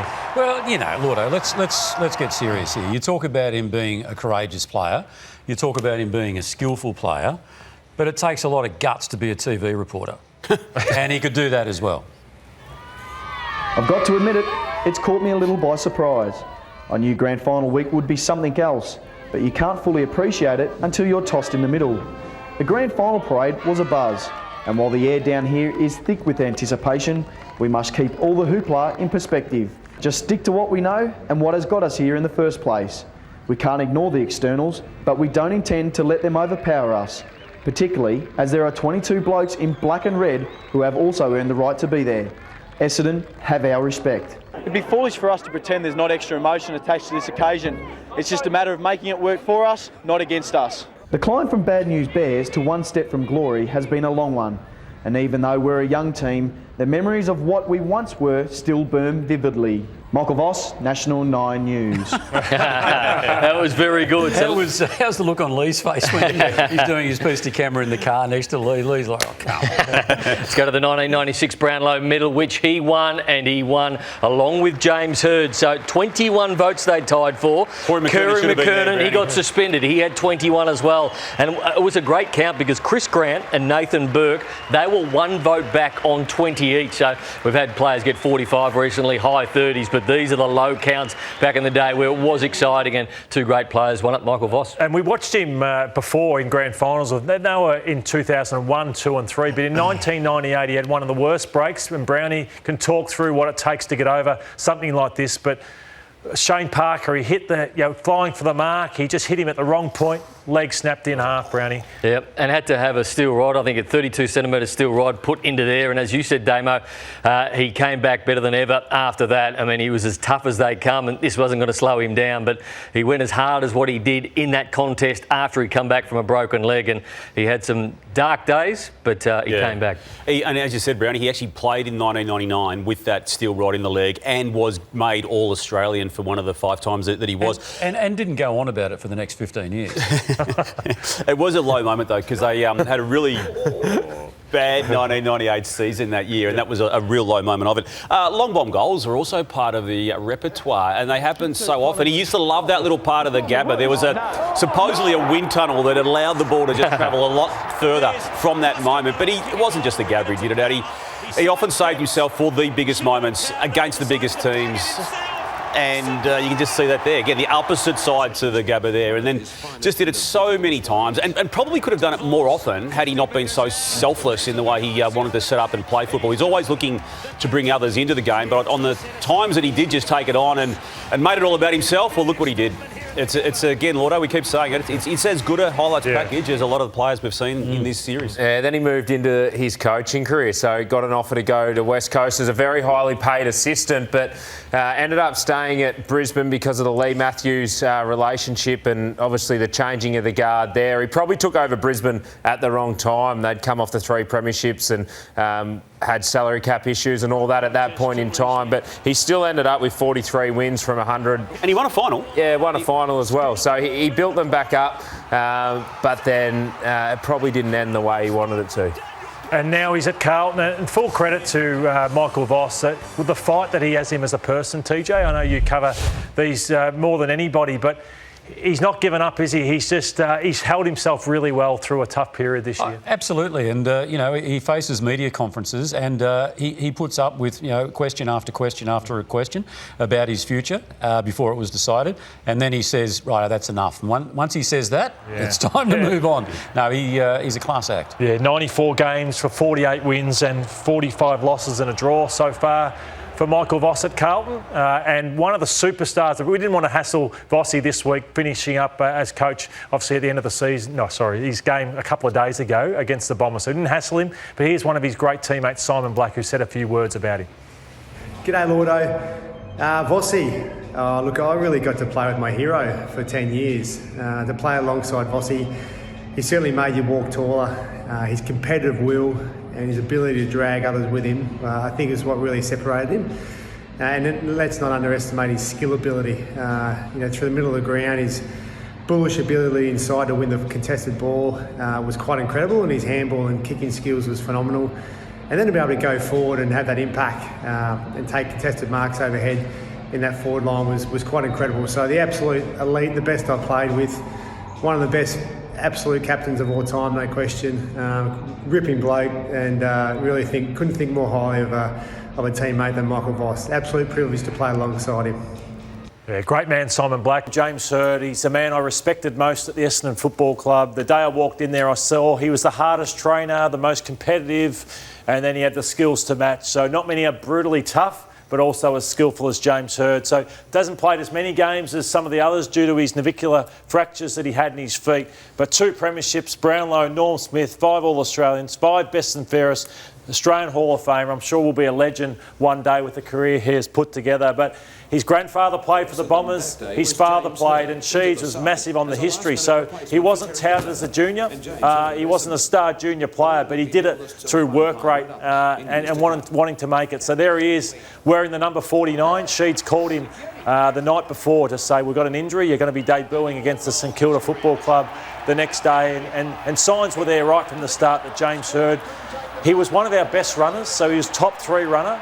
And so he had that ability to just run all day. So he was a real tough matchup because he was such a good mark above his head, but so good at ground level. Teams just did not know who to play on him. He was the complete package, wasn't he, Lloyd? No one knows that better than you do, but he could mark it. He could also play as a ruck rover. So he had the versatility, and as we'll see here, it's both sides of the body as well in key moments, and the ability to play effectively as a centre-half forward if he needed to, and equally he could play a whole game as a ruck rover, kick crucial goals from long range, seize moments, use it as well as anyone ever could, Lloydo. And the fact that he was able to weight his kick so well too, be that to a teammate all through the goal story. There's one goal he kicked, it was from the boundary, and I remember watching his ball drop, and he angled the ball drop, made it work left to right. He was just such a smart footballer, and how he dropped the ball and how he figured out how to best kick the footy. And even that, deciding to kick a barrel on the run with a wet ball, just the one touch there, the one step goal there. There's nothing you could do. And what you can't measure here is mental toughness. And the bigger the game, the more he stood up. And he would make you want to run through a brick wall. Like, he was so inspiring pre-game. So his mental toughness set him apart from everyone as well. Well, and not only that, he was one of the most courageous players I think I watched growing up. And he just put his head over the ball countless times. He'd run back with the fly like we're seeing here and take those iconic chest marks. But he was tough. He played the game the right way. He was skillful. He marked the ball, as you mentioned before. But his ability just to crash into a pack and have was it crazy toughness at times? Yeah, that's what I was going to say. Yeah. No regard for his health. Why would you go for that even? Well, yeah, because he timed it well, and like it was the old theory, like the harder in you go, the smarter in you go, and this is why you have look, to he's wearing a head mask there, yeah. First game back, he's doing that. Mind you, I'd done my finger and I did that first game back.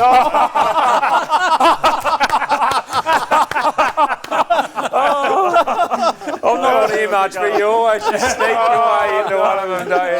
That is absolutely brilliant. The timing of that was just impeccable. It was, and I guess one thing you didn't do, Lloydo, was win a Brownlow medal, and Hurd did that famous. He won that famous Brownlow medal with Voss when McKernan was ineligible. 1996. It's probably one of the most talked about Brownlow medals, Damo. Yeah, it was. It was a great count, and those two superstars, Voss had been there before, obviously with the high-end nature of his game, and to have those two young guns who were the then leaders of their footy club at young ages, it was a great count. His hair's never changed. And it's still the exact same. Does he have Scottish heritage? Was that the inspiration behind the suit? Or?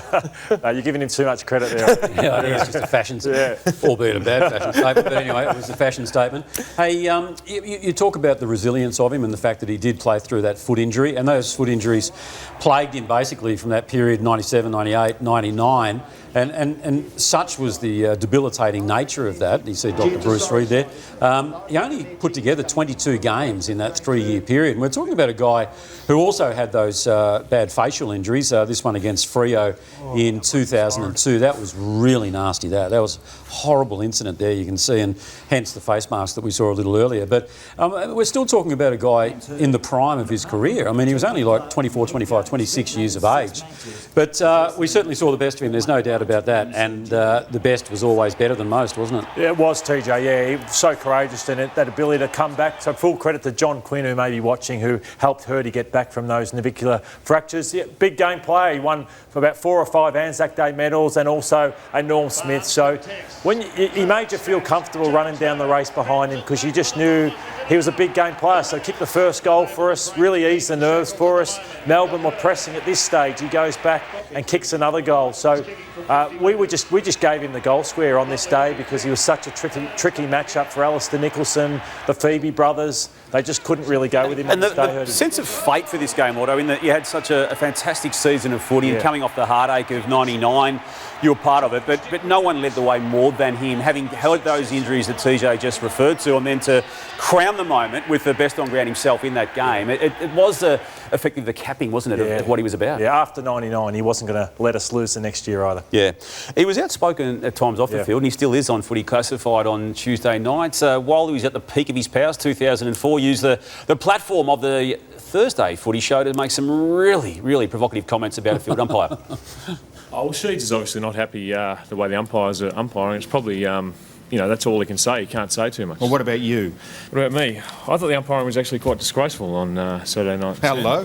There were some instances, especially by one umpire, there were some instances that were that we thought were a bit rich, and we're not sure where he's coming from. The one umpire, we've had problems with him over the past. And you may as well name him, seeing as you've gone that far. Well, Scott McLaren hasn't been our favourite umpire. At the moment, there's a feeling at Essendon that he's not doing the right thing by us, and hopefully the club and he can come to some arrangement where the umpiring is a bit better. In a media sense, Lloyd, did the world nearly end the very next day, and for maybe 3 weeks after it, he was rightly pulled through the ringer by the AFL for sanctioning out of all of that, because you cannot be saying. Did he get fined 20,000 for that? I think it might have been. Was it more than that? What would have been? Plus. I'd imagine 6 weeks. 6 weeks of suspension now, I'd imagine. Well, let's get back to the footy, because that's where he did most of his talking, Damo. And in 2004, he kicked the game winner against West Coast. But what I love most about this game is that Lloydo slipped this in, and Hurd had 34, kicked 3, was absolutely brilliant. Lloydy ended up with the 3 Brownlow votes. What'd you kick, Lloydy? Tell us. Kicked 8.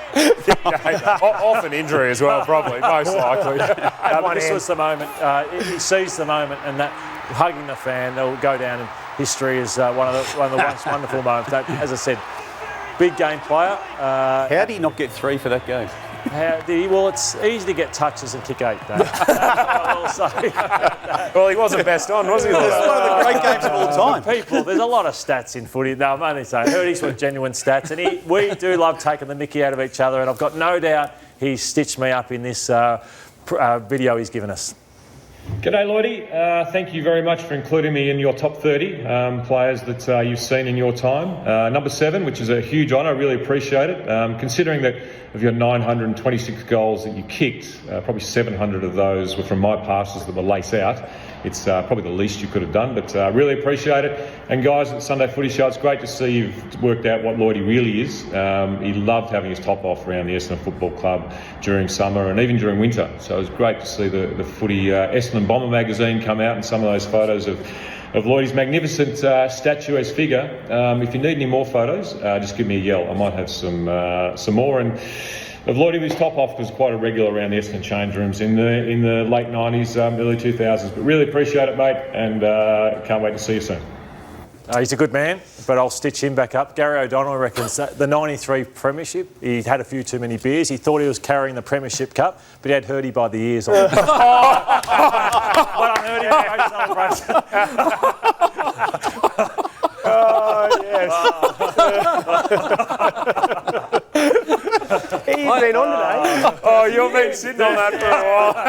Can you go out more often? I mean, just for the folks at home, Auto went out on Friday, and I think he's still a bit polished. But anyway, hey, well done, mate. That's fantastic. Jason Dunstall, absolutely idolised Jason for what he was, the player he was. I'm going to celebrate him this morning. We celebrated James Hurd earlier at number 7, and the Chief, Jason Dunstall, at number 6. Could arguably be at number 1, so we'll debate that as the morning goes on. But look at this record, 269 games, the third most goals of all time, 1,254, 4 premierships, 3 Colemans, 12-time leading goal scorer, 4 Hawthorn best and fairest, and he's been equally as influential off the field with what he's done for the Hawthorn Football Club. But we'll start with just his marking and his power.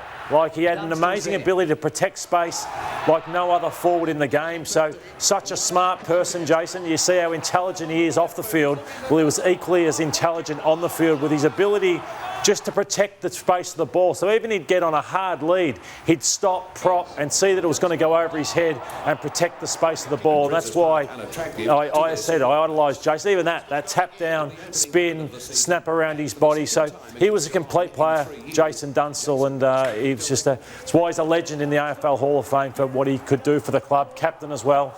And could do anything really in the game, Jason. And there was a longevity component to it in the end, wasn't there, Lloyd? He got banged up late, but he still performed. Yeah. And you mentioned the strength, but the explosive nature in which he played footy too, and the timing of the leads and the footy smarts and the preparedness to take on all comers and all moments and all parts of the play. It wasn't just the lead out, take the mark, go back and kick a goal. He was actually really agile for a guy who did carry a lot of size and a lot of bulk, and is still a very strong person even today. But there wasn't much he couldn't do. Right. And in the era in which he played, they often cleared out the forward line. But as we're seeing here, that these are goals being kicked in play on the ground, and he's still dominating these moments. And he's able to get through passages and blockages. And it wasn't just the old-fashioned sort of stereotypical situation where he would lead out, take the goal, and go back and kick a goal. That's what he did so many times. But look at this. And some of this is on the wrong side of the body too, Rory. Yeah, he's so skillful. But I love, like, you talk about being a smart footballer. He checks his shoulders, like head check, just to make sure no one's around, so he knows and understands he's got time and space. You talk about culture in football clubs, and when I was at Hawthorn, they still talked about what Jason would do, and it was all about honing your craft and being really good at that. But his defensive pressure inside forward 50, which we built our three-peat on, was our defensive work inside forward 50. But he won 4 premierships. But he played well, and it probably doesn't get talked about enough how well he played in these grand finals. He kicked 6, 7, 4 and 6. So they're pretty good numbers, Rory. In grand final, winning grand finals. Yeah.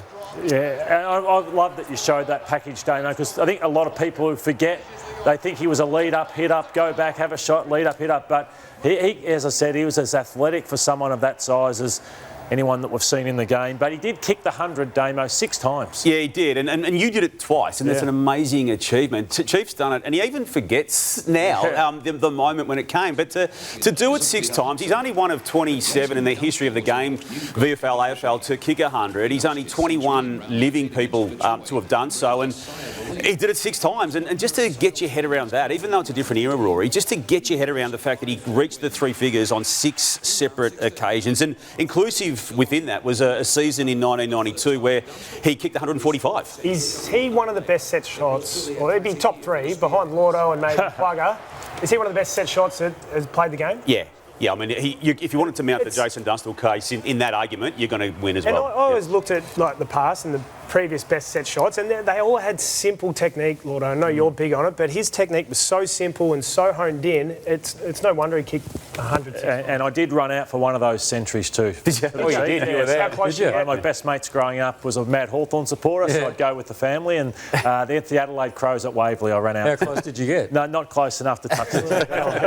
Well, 1989 he played State of Origin as well, and what about the forward line? So you had Dunstall, this was the full forward line. Dunstall, Lockett, Ablett. That was the narrative, wasn't it? Can't happen, you can't do that. Yeah. It worked beautifully. And even that was in the first minute where he decided to pass to Lockett when he could have gone back and had a shot himself. And they both hit the scoreboard. They kicked 5 and 4 goals respectively. And yeah, they just lit it right up in this game. And even though he was and still is a very, very proud Queenslander, lit it up for Victoria. Well, I don't think we'll ever get back to the days of seeing full forwards do it the way they've done it. A little bit this year, we're seeing more goals, Rory, but this is when footy was just absolutely flying. These big key forwards coming out of the square, and Dunstall was one of them. Damo said a very proud Queenslander, so it was somewhat fitting, wasn't it, in 1994 that he should actually chalk up his 1,000th goal, and it was against Brisbane in Brisbane. So look at the celebrations here, TJ. Yeah. Watch him celebrate this. He's not a big celebrator, Bung. Pretty understated. So, I mean, that was just one of his crowning glories. And you mentioned a little earlier about how he got banged up in his career, particularly late in his career. Don't forget, in 2015, suffered a horrific injury with the depressed fracture of the skull. 15? No. Yeah, I beg your pardon? 2015. Oh, sorry. I forget when it was. Well, during his career, yeah. It was I mean, it might have been career-ending at one stage. Yeah, it was terrible. He was back about 6 weeks later, still kicking goals. But hence the head guard. The head guard, yeah. The bell helmet, as we often joke with him on Triple M. Lordo, look, he was banged up late, wasn't he? But he's still impacted. And I remember the merger game, the famous merger game, where he kicked 10 goals to help them win that game. And even in 1998, when he returned, having not played since round 14, to fare well the competition. And it was a brutal game when you were full forward back in those days, and you had some nasty full backs, and this was a big talking point when Craig Kelly went pinchy on him, Damo. So I had Stephen Criddock whack my hand and all those sorts of things, but he just did not relent, Craig Kelly. It's a brave man, though, Craig Kelly. He's got more bravery than I thought he had until this moment, because I wouldn't take on Chief or anything. He's still got the biggest forearms of any person I've ever seen. And chest. And chest. That's 2 alpha males going on. Yeah. I think Chief had him covered. But just playing late in your career, Lloyd, I mean, you didn't play as late age-wise, but just knowing your body doesn't quite allow you to do what you once did. Yet, look at him. I mean, he can barely walk. He came back in this game, round 22, 1998, v Fremantle. He had 5 shots at goal, kicked 2 goals, but he hadn't played since round 14 that year and was banged up all year, and yet still contributed right to the very end. Absolutely, and I know the young players at all, you see, like the Crows and the Hayes, they just idolised Chief, like the way they spoke about the chieftain. And I did see celebrate, I think one of his last footy trips to Chief, he was on fire in London, so I got to celebrate a good night in a dungeon nightclub with the Chief, which was very... Well, the Chief was good enough to give us a message. Yeah. I'm not sure Chief was quite happy with number 6, but he was good enough to do a message for us. Thanks, Chief. Hey Lloydy, just wanted to say thank you for considering me worthy of being in the best players list. Number 6, it's not overly impressive, but it's there, I guess. Most people expecting you reserving the top 1, 2, 3 spots, probably for yourself and a couple of others, and that's fair enough. That's all good. Hey, did you realise that for apparently 9 or 10 weeks, way back when, Nathan was the best player in the game? Apparently. I hope that's not enough to get him in the list. I'd be horrified to share the same list as him. Anyway, I appreciate the consideration. It is a great privilege, and I hope you have a great one. Cheers, mate. Thanks, Chief. One of the great all-round people, can do it all, the Chief. So, no, what a career he had, and it's nice to celebrate it this morning. And a great media career too. One of the best. Aside from football, he's forged a very, very good media career. What was the advice you just gave me there, Nathan? Don't mess up. Don't mess this up. It's Lloydo's segment. It's not TJ's time capsule. Certainly words to that effect. Anyway, so 281 games. The all-time greatest goal kicker with 1,360. The Brownlow medalist, of course, in 1987. Four-time Coleman medalist in an era where he was up against some pretty good full forwards. And also the 15-time leading goal kicker. Look at that, St Kilda and Sydney. And All-Australian honours no less than 5 times. Look, his marking and his sheer strength were just some of the attributes that made Tony Lockett the great player that he was.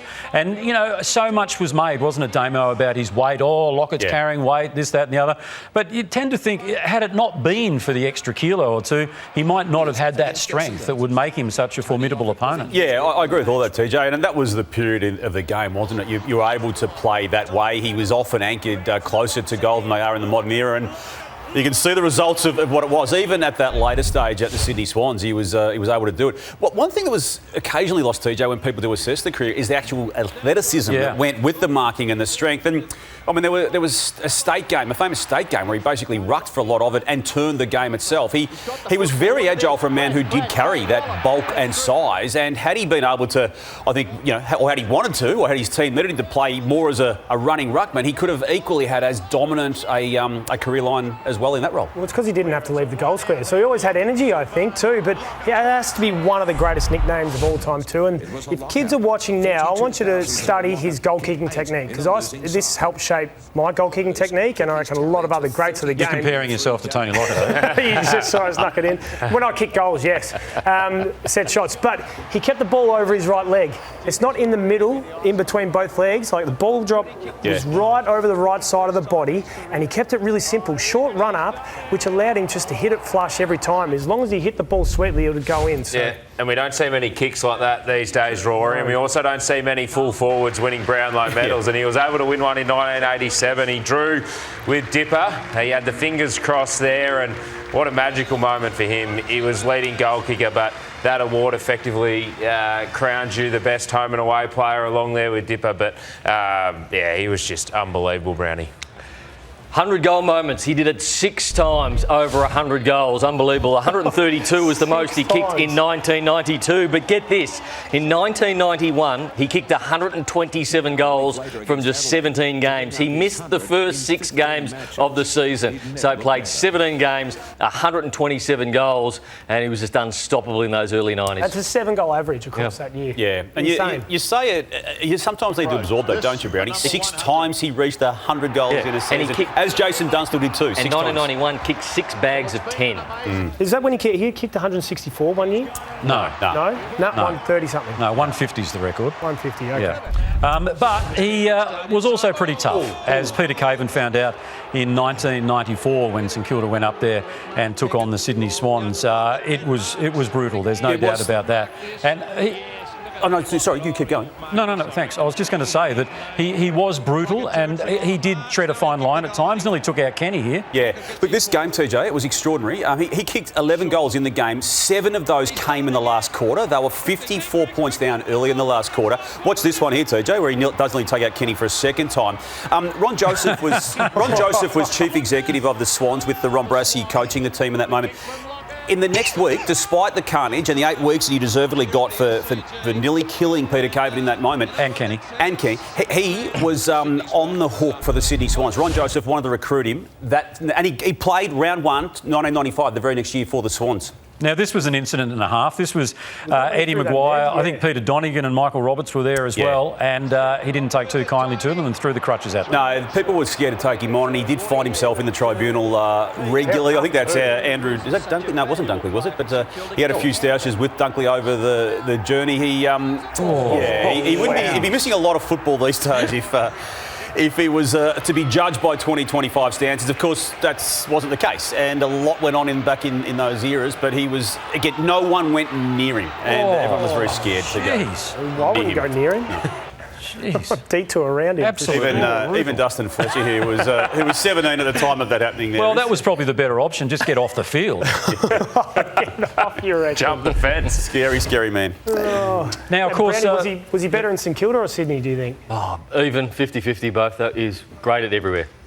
And there's Peter Caven. The very next season he played for the Sydney Swans and managed to kick 100 goals in that 1995 season. Anthony Rocker was part of that Sydney Swans team, and ultimately it was the start of the resurrection of the Swans. They would make the grand final the following year in 96. He just happened to kick a lazy 6 goals in that particular grand final, but basically transformed that team in that city from the moment he got there. Well, he kicked 100 goals in the one game against Fremantle in 95, but it was also his 1000th goal, as we'll see coming up in a second, which is just staggering. As Brownie said before, 6 times.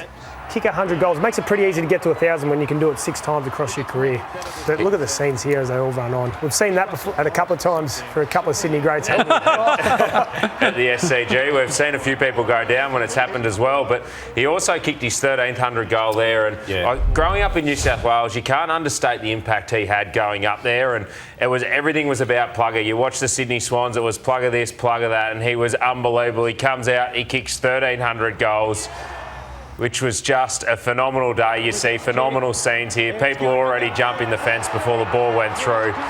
But they're the memories you remember as a kid. And Rory, you talk a lot about the kids. This is the stuff you remember and this is the stuff you love. What you probably don't remember, because it's such a glittering CV, and this is part of it, but not a big part of it, and that is well, would you call it an ill-fated comeback? That was in 2002. Well, that's him running out for Port Melbourne. Had to come back through Port Adelaide. He actually suffered a cork in the first game back in the seniors, TJ. He had 2 years out of the game, and then they forced him to go back through the VFL. He wasn't happy, and I think most people thought he was above it, but that was the initial response. He was a lot lighter when he came back, and ultimately added a couple of goals to the tally then, but it wasn't successful. And wearing the number 46, as you can see there, and when you talk about, brave acts against Tony Lockett, I reckon Ben Matthews would have to rank up there as probably the bravest person, because he said, you're not having your jumper back. Well, I've got the number 4. You can wear something else. And so he did for that handful of games, 46. So, as you know, Lordo always has a video message from those recipients of this top 30. Tony Lockett's was just so long, we just don't have time to play it, unfortunately. We'll try and do it next week, perhaps. But well done to Tony Lockett, one of the greats of the game. In my time broadcasting the game, the 2 players I've loved commentating or watching play the most are Dustin Martin and Lance Buddy Franklin. We're going to focus first on the freakish player that is Dustin Martin. What a player he has been and was. 302 games, 338 goals. But the record, 3 Norm Smith to be best on ground in 3 grand finals. There's just no one else has done that. 3 premierships, Brownlow medalist, 4-time All-Australian. And we'll go right back to his first game. He wasn't wearing the famous number 4. There's Richo presenting him with the famous number 36 where he started. So they were tough times for Richmond back in those days. You can see how many players were debuting the same time as Dustin Martin in this year.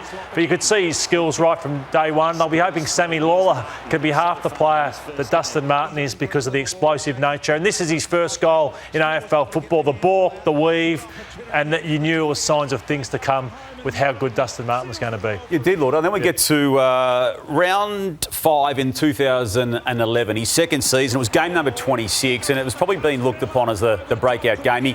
He kicked 4 goals and lit the game up, particularly in the last quarter of what was a really close contest in that game. And I think it was for the first time we saw his capacity to actually take a game over and seize moments, which you can see the time on the clock there, and you can see what he's doing in that particular game at that stage. And it was probably the first time he'd completely taken a game over in game number 26. Well, Lordo, you didn't get to play against him. I did, and it was impossible because this bloke just took you on every chance he got. We used to have a fine system or a coffee system. You have to buy coffees every time you got don't argued by Dustin Martin. Did he say much to you? No, not at all. He just let his footy do the talking, and he's so powerful, an absolute brute, but the amount of don't argues he dished out over the years. Was it daunting, Rory, to know you had to You're play running against into him? a tackle going, don't argue, and then he'd plant one on your chest, and he would just destroy you. But was there any way to combat it? You'd had to try and chop it, but it was almost impossible. One of the greatest seasons he played was 2017. So let's go through the numbers, because he was the Brownlow medalist, he was the MVP as well. 29.8 disposals per game he averaged, but added to that, he also kicked 37 goals. So he played that forward half of the ground.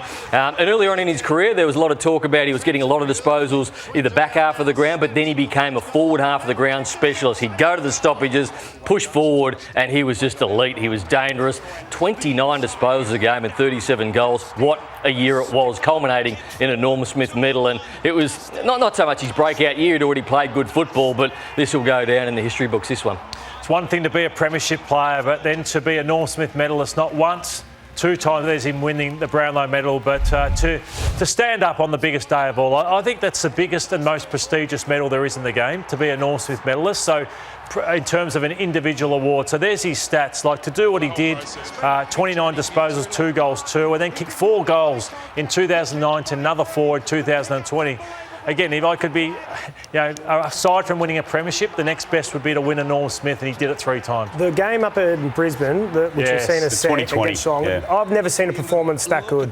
Single-handedly, he just won on the game. He was so good in front of goals. Some of the goals he kicked. It was that goal there, just before half-time, that actually helped them win that game. Yeah, and the one from half forward where he comes steaming through the middle, which we'll see next, was just one of the best goals I've seen in the grand final. And then this, Rory, the scores for the first goal were 35-14 Geelong's way, so they needed Dustin Martin to do what he did, and just the ultimate big-time player. And as with always the greats, Lloydo, there's a longevity component to them, and he got to the 300.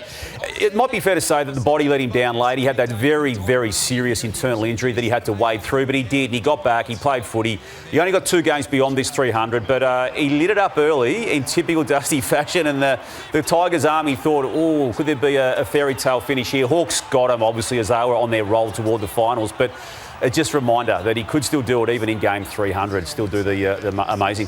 And as they say, all good things, or in this case, all great things, must come to an end, and so it was for Dusty Martin. And look, the last thing he wanted was to be all about him, but how could it not be?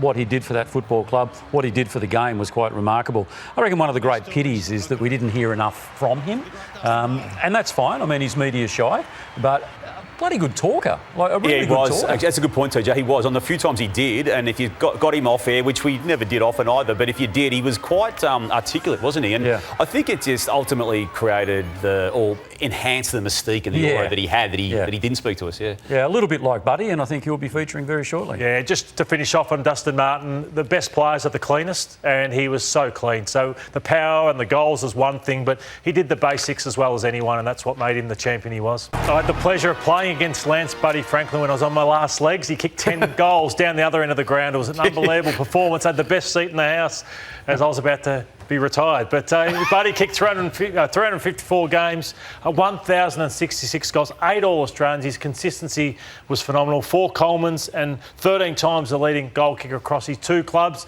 Ironically, he obviously debuted for Hawthorn against the Sydney Swans. Dusty wore number 36 when he started, 38. And Buddy wore number 38. But they took him top 5. They knew he was a special talent.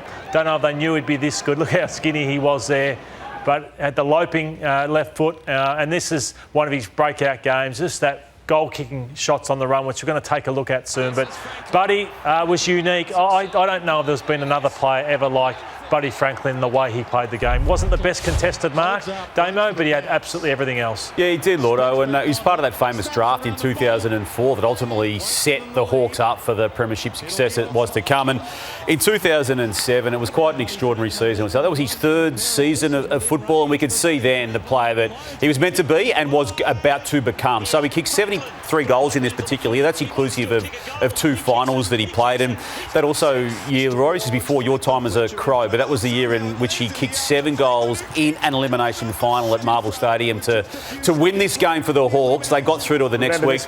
North Melbourne got them in the second week of finals. But to finish that season with 70-plus goals, it just goes to show that what was about to happen in 2008, Rory. Yeah, in 2008, he's the last player to ever kick 100 goals, unless Jezza can pull his finger out the next couple of weeks. But he kicked 113 goals and 88 behinds in that season. The crowd obviously loved it, but that's nearly 200 shots at goals, or it is, 201 shots at goals. He had 11 in the finals campaign, which obviously he was huge in 08, and 11 in the finals series in that flag year, which was amazing. But to do it like that, I don't know, just the way he glided across the ground, and as you said, Lloydy, before, no one's ever played like him or been like him. No one moves like him, do they? I was lucky enough this day to be there. I was there for 3RW calling the game, and Lance Buddy Franklin kicked 13 goals. How many?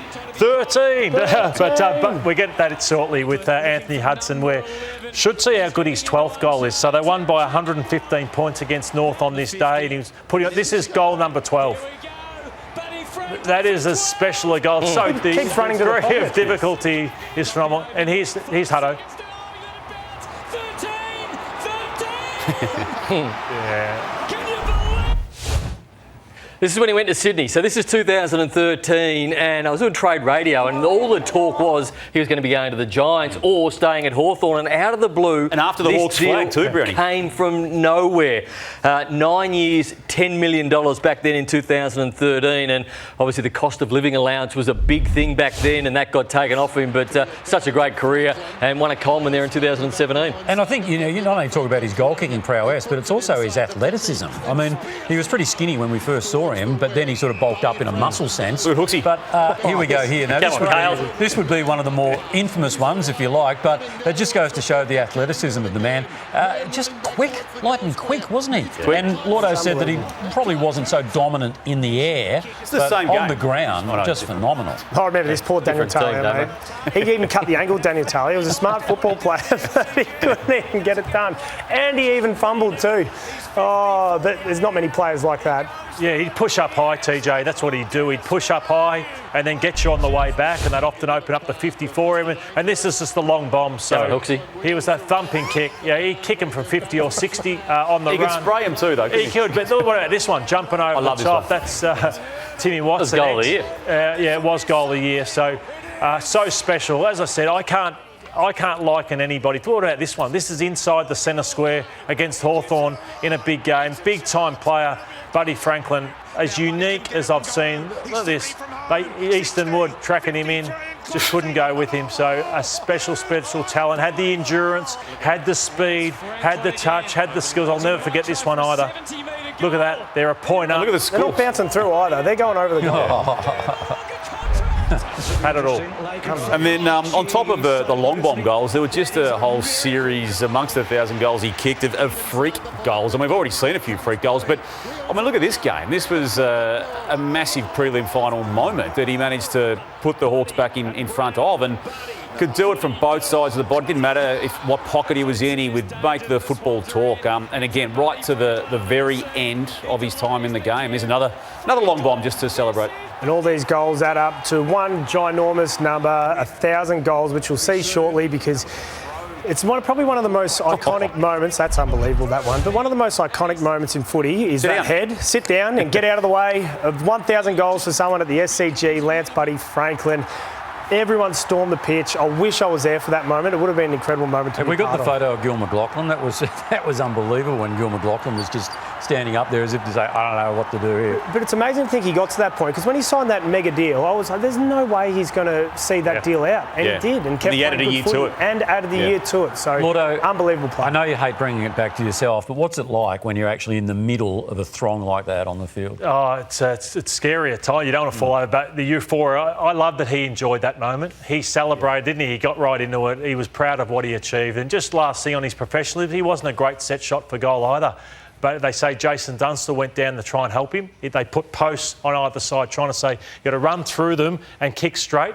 And the first kick he knocked all the posts out of the ground. And so I think, but by the end of it, he became a beautiful kick for goal and one of the best there was. I'm not sure anyone who has ever played our game has as much talent as this man, Gary Ablett Sr. I just think he's had a wonderful career, but yeah, the natural talent that he had and the freakish ability, I think, is second to none. So 248 games and 1,031 goals. Norm Smith medalist in a losing side in '89, 3 Colemans, 4 All-Australians, and 9-time the leading goal kicker. And it all started way back at Hawthorn. So he played for Hawthorn in 1982, only 6 games for the Hawks. Even in these clips, you can see he had a fair bit of talent about him. I think his training standards upset Alan Jeans, so he went back to Myrtleford after this season. And actually, Geelong saw him play for Myrtleford and paid $60,000 to Hawthorn in a transfer fee to go and get him to play for Geelong, and the rest is history. But Damo, what a special player he was. Yeah, there's highlights packages, aren't there? And then there's Gary Ablett's highlights package. And we'll take a look at some of the goals that he kicked. We'll get to the marks later on, but this famous goal that was called beautifully by Sandy Roberts, what more can you say? Look, it's just stuff that no one else could do. I mean, he did it in the biggest of games. The 93 final season itself and also the 89 final series are extraordinary moments in his career. But any venue, any conditions, he was just as good in the wet, weirdly enough, as he was in the dry, given how beautifully he was with the ball in hand. And everyone was scared of him too, Lloyd. There's often a moment or an element of intimidation with the greats, and he had that as well. But again, kicking goals that we see others now do regularly, but he did them at a time when no one else was doing them. No, it wasn't just the goals from inside the 50-metre arc. He was just as good from beyond the arc, and we'll get to some of his goals out there in a sec. But his long kicks, his ability to stay agile, he was so strong over the contest. Oh, he was one of those players, like, as a young kid, I would just run around just screaming out, Ablett! And I didn't get to watch that much of his footy. I was obviously incredibly young, but he was so good from long range too. Obviously, he's a powerful human. He had a shot there from 70. He started on the wing, didn't he, Damo? So, yeah, he did. Yeah, and played back a little bit. He honed it all, the craft, and then just became the lockdown forward. But yeah, I mean, this is the ultimate player. Like, he had the speed to go. He was strong in the contest. He had the long kick, and look at this torp from the middle of the square. That is enormous, Lloydo. So I think aside from endurance, he had everything. Like I said, as good as anything in the game. Like his skills, his power, his toughness, his physicality. And the marking power, like he's not that big, Gary Ablett. He's not that big, yeah, but he had the spring. So he had that trademark. So it was like nearly bursting the air out of the ball. That's what you'd say about Gary Ablett Senior when he's marking. He just exaggerated some of these marks where he just stayed up there for longer and, as I said, just squeezed the ball, just so strong and powerful. And he obviously worked hard in the gym. And I loved watching him for Victoria. Like, he was just a wonderful state player, and he had the leap and the skill. And then we got the famous mark about to come up where he got paid Mark of the Year. I'm glad they paid it. You're glad they paid it, but it wasn't a mark. This is the one. It certainly didn't hold it for very long. But he kicked 1,000 goals too, Lloyd, as we watched that mark again. 1,000 goals, and it was 1996 that he kicked his 1,000th goal. Dunstall, Coventry, all the main ones in there. But have a look at that, the nice bounce over the top against Fremantle, down at the Cattery, and kicked it. 1,000 goals to Gary Ablett. What a player he was. Not going to see too many kick 1,000 again. And considering he started on the wing, he played a little bit of half back, and he really only became a forward, like a full forward, probably late in his career in the last 6 or 7 years. And kicked 100 goals multiple times. But Gary Ablett against Fremantle Lockers in 96. He was as tough as nails, there's no doubt about that, sometimes to his detriment, and sometimes it didn't go well in the eyes of the lawmakers. He played the game tough. But, you know, when you go through and we look at some of these highlights, it's almost a bit embarrassing to sort of like do this, but it was part of his career. Jeez. Young Sean Wellman. Yes. Is that he won't be remembered, like, you wouldn't say, oh, he was a dirty player or anything like that. I mean, his brilliance overshadowed all of this other stuff. It did. I mean, he played to hurt, didn't he, TJ? And some of these we're seeing here are just genuinely brutal contests that would be getting 5 and 6 weeks now in the modern age. But it was an era in which you had to give as good as he got. And there was a famous tribunal hearing, was there not, when he flattened Gary Lyon, and he went to the tribunal and said, because of my faith, I believe in God, I can't lie, yes, I hit him. Yeah. Which I seem to recall. 1989 was one of the great final series from an individual player, maybe the greatest we've ever seen. So this is Gary Ablett. He actually kicked 3 goals in the qualifying final against the Bombers in this one. He kicked 7 in the semi-final against Melbourne. He kicked 8 against the Bombers in a prelim, and then he kicked 9 in a losing grand final. So what a special... I think, Brownie, you said you were the best for a month. Oh, no, 10 weeks. Imagine that final series where poor Scotty McGuinness there, who starred on him and did everything but win the game there. Look at this goal. I know. Out of the ruck. In the epic grand final that was. As Brownie mentioned before, the bags of goals, as in the bags of goals in a season, 100 goals being kicked in a season, came relatively late in an already extraordinary career. 93 was the big one. He kicked 124 in just 17 matches. Just absorb that. That's 17 enormous. Matches he kicked 124 goals. It was a great era. Obviously, Dunstall and Modric in the same year reached that ton as well. But this particular season had bags of 14, 12, 11 and 2 bags of 10. All inside those 17 games. I had the VHS cassette at home. It was called Gary Ablett One Special Season. Yeah. I reckon I had that on repeat at home back then. I think Sandy Roberts did that, didn't he? Yes. He might have, yeah. And this, weirdly enough, for a team that made those 4 grand finals, 89, 92, 94, 95, this was a season that they, I think, fell short in. And this was the one that he actually kicked the miracle amount of goals, 124 from just 17 games. And Damo, did you ever approach him for an interview? Yeah. And he was the nicest knockback ever, wasn't he? He'd always say, come back next week and we'll do it then. Yeah. You came back next week and he'd say the same thing again. I remember at the baggage carousel in Perth for a state game and went up with the camera and said, Gary, can we just have a quick chat? No, not today. After these highlights, I remember the old VH tape as well, the Biff Bumps and Brawlers. Oh, yeah, that was good. You mentioned his State of Origin games. He was unbelievable. He's the king of State of Origin. He played 11 games, kicked 43 goals, 8 in his first State of Origin game for Victoria. And just some of these moments, they're so special and this is why it's be so special to bring back the State of Origin game, I think. Well, is it going to be like this? We're going to have these players. It'll never, ever be like this. I think that was just a golden era for State of Origin, which people just love to reflect on. But people who knows? Care in 10, 15 years, people care. Then in 10, 15 years, you've got to start somewhere. So this is the famous one. I mean, Lockett kicking it to Ablett.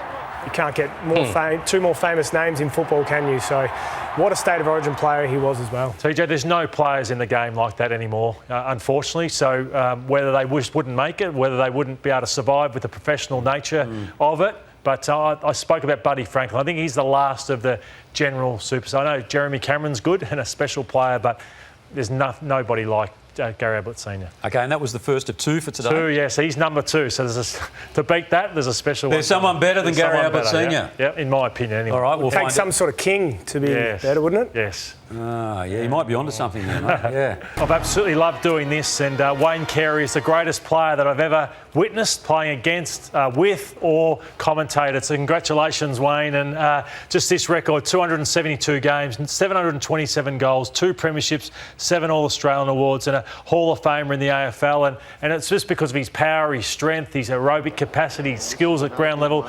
And one thing I miss about grand final day is waking up and watching the under-19 grand final into the reserves grand final and into the AFL. Like, that was heaven for me as a kid.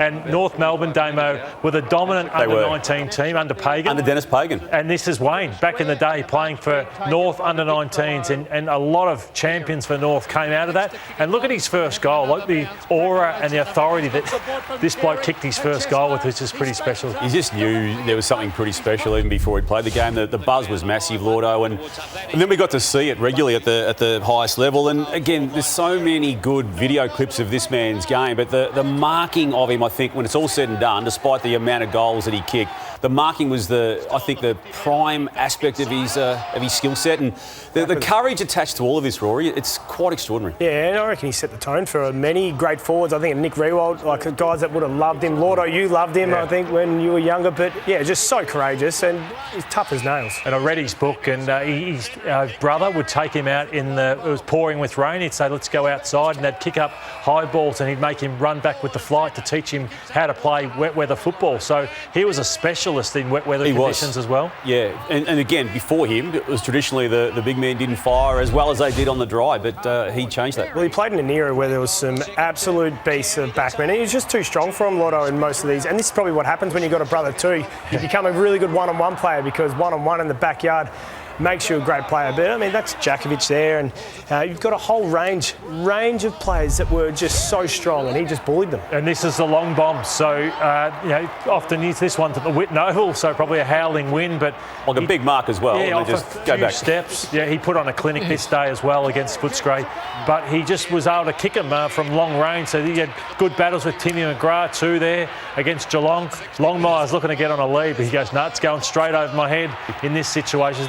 They were great to watch, North Melbourne, through this time. Remember the big Ansett Cup grand finals and games? This was one against the Saints where they used to get massive crowds, and he's launched a big bomb as well. And you got the scoreboard up by 11 points. He was just a clutch player as well. Big kick, isn't it? Yeah. He was huge. That is huge. And he also was able to do it from the pockets, from the boundary lines, from anywhere, just evading opponents. He kicked some great goals. We know the ones from outside 50, but this is a package. And he did kick goal of the year at one stage. Just never lost his feet. Just kept his feet here. And just either side of the body, right or left, he was as good as anybody will ever see. We always talk about Jason Ackermanis being the best left-footed player. This guy could turn on his left and do it unbelievably as well. So just the power that he had to run away from players and kick goals on the run like that, and then turn players inside out. Have a look at that. He knows where he is. He knows where he wants him, and then just takes Glenn Jakovic on. Handballs it KB style and was able to finish from the boundary line. Wayne Carey, that's no reason why he's number one, Lloydo. Remember the 1994 qualifying final, Damo? Yeah, this they was won at Waverley, extra time. This went into extra time. Hawthorn versus North Melbourne. Wayne Carey, he was only 22 at the time, and again, I mean, he'd already made such a mark for himself in the game, but he ended up with 22 touches, 4 goals in this game out at Waverley, and 4 behinds. It really was remarkable stuff. Remember, not just for the drama of the extra time, but also the brilliance of Wayne Carey, which should come as absolutely no surprise given what we've already recapped. It's best on ground when the siren went the first time, TJ. Then he just made sure of the result by doing things like that on Chris Langford just to take the game away from Hawthorn. It was a great era of football where you used to have battles like that, Langford v Carey, Jakovic v Carey, and this is great finals performances that he had. So this is 6 goals in a qualifying final. They lost that one, They lost that one, and this was... sorry, the qualifying final. Yep, so he's kicked 7 in a prelim. He kicked, this one's against Brisbane, on the left foot. Brownie touched on, he's so good on either side. Against the Bombers coming up, he kicked 5 goals in a marshmallow final. This was obviously freakish, kicking that goal. Carey, he was a big-time player. I think there was one night against Port Adelaide too in a wet final where he destroyed them as well. This one's against the Bombers, the marshmallow final, where he was too good for us on that night as well. Terrific stuff. And, of course, a former panellist here on the Sunday Footy Show. He was, and then the premierships came in 1996 and 1999. This is the 96 one, and look, he didn't get the Norm Smith medal. Glenn Archer did, but he was very, very, very good. I mean, you watch this game back again and you could mount a case for him. Equally in 99, he stood up again against Stephen Silvani, primarily in that game, took that mark late with the one hand, but his big game performances, as you already said, Lloydo, were huge. And the 2 of the 3 grand finals he played in, the ones they won, he was massive in. 98 being the one that they started a short price favourite and kicked themselves out of the game, being the exception. And like all greats, he did make the trip over to South Australia. He played 28 games.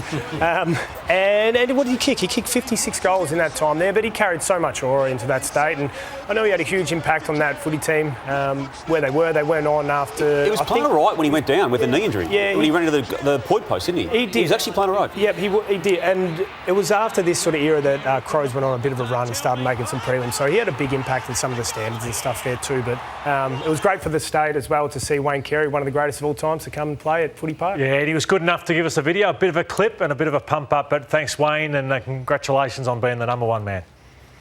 Well, Lloydy, I'd just like to say thank you very much for naming me your number 1 player. I've always thought you were probably one of the better judges in the commentary team, so thank you for making me that. Let's be honest, you've always had something for me. You wore number 18 because I wore number 18. You actually bought a house in Ardmillan Road in Moonee Ponds because I bought a house in Ardmillan Road in Moonee Ponds.